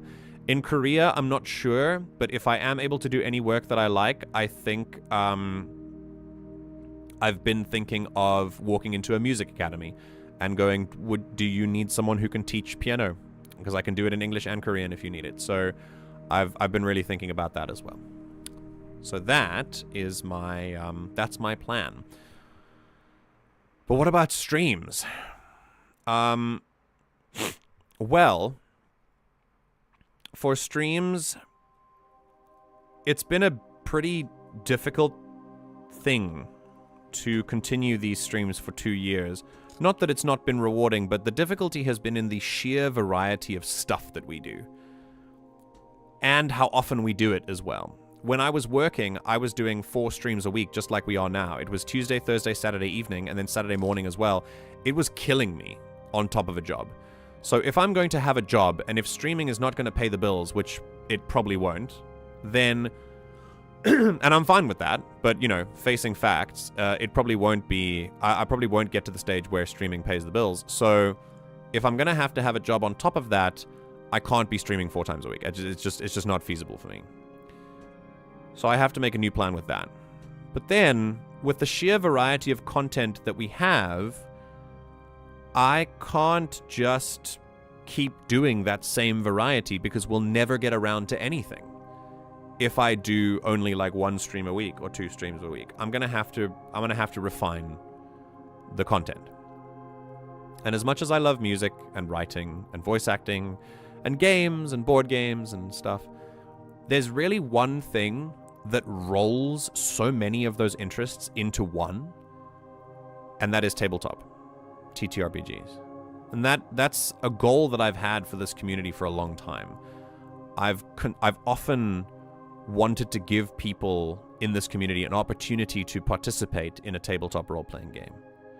I've often wanted to give people a chance to experience how much fun it can be, how much it can teach you, and how much meaning you can draw from it. Because I've drawn so much meaning from it. I've learned so much from it. And I've been able to teach others about it as well. And so, after a lot of thinking, I did make it official a little while ago, before I took a big break. But when we come back, we will be a tabletop stream. This community will transform itself. The Discord community will still be a place for variety of content. You can still post your favorite songs. We can still talk about games and series and movies and all sorts of stuff. There will still be a place for you there, for all of your interests. And we will add more interests as time goes by. But I can't do all of that variety on stream anymore. When we come back, we're gonna do tabletop content. Over the time that I'm away, until the time that I return to stream, I'm going to be doing some organizing. I'm busy world building the world that I think we will be playing in, which I'm very excited about. And it's a world that I want to write a book about as well. I'm going to... I'm considering using this world, or Star Wars as well, that could be a possibility, for the next tabletop that I do after my Star Wars one is finished. Until the Star Wars campaign that I'm currently running is over, I will not be doing a full tabletop campaign on the stream, specifically because of the work that it takes to GM for something like this. I put my whole heart and soul into each game, and to put 100% into things is just not realistic, so I can't do that. So I'd love to focus on the Star Wars one for now. However, we will still be warming up with tabletop content until then. So it'll be like, you know, Reddit advice and stories and create a character and exploring different systems and doing lots of different cool tabletop stuff. That is the kind of thing that I would like to get started with, just kind of warming people up. I'm going to talk about other things as well. I'm going to use social media a little bit more actively. I'm going to not just put clips up, but also do other stuff as well.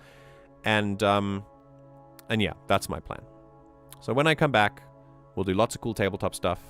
I'll introduce you to all of the cool things that I've done, and then we'll do a campaign.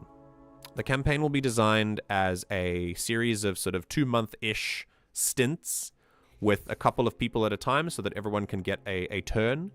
I'll be recruiting new players from the community as we go.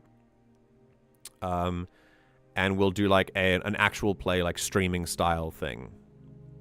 I might also make it a dedicated party as well, because it's quite tricky to juggle so many different players at one time, especially on stream, when you need a certain, you know, like, for example, you need a certain level of audio quality to be like, you know, like broadcastable as well. So that's really a consideration we have to be making. So yeah, that's something I'll think about next year. But that is what you can expect from this community, from the streams at least next year. As I said, the Discord community will still always be a place for you to be welcome, for you to have political discussions and learn how to be a better person, learn communication and positivity and good energy and good vibes. That will always be a place for you there. So the Discord will not be going anywhere, and it will not be changing its vision or mission either. That's really all I wanted to say. Community is changing, streams are changing, I'm changing, and I hope you'll stick around during that time, because it's been really cool to have all of you here until then. Yeah. Whew. One day I shall come back. Yes, I shall come back. Until then, there must be no regrets, no tears, no anxieties. Just go forward in all your beliefs and prove to me that I'm not mistaken in mine. That's beautiful.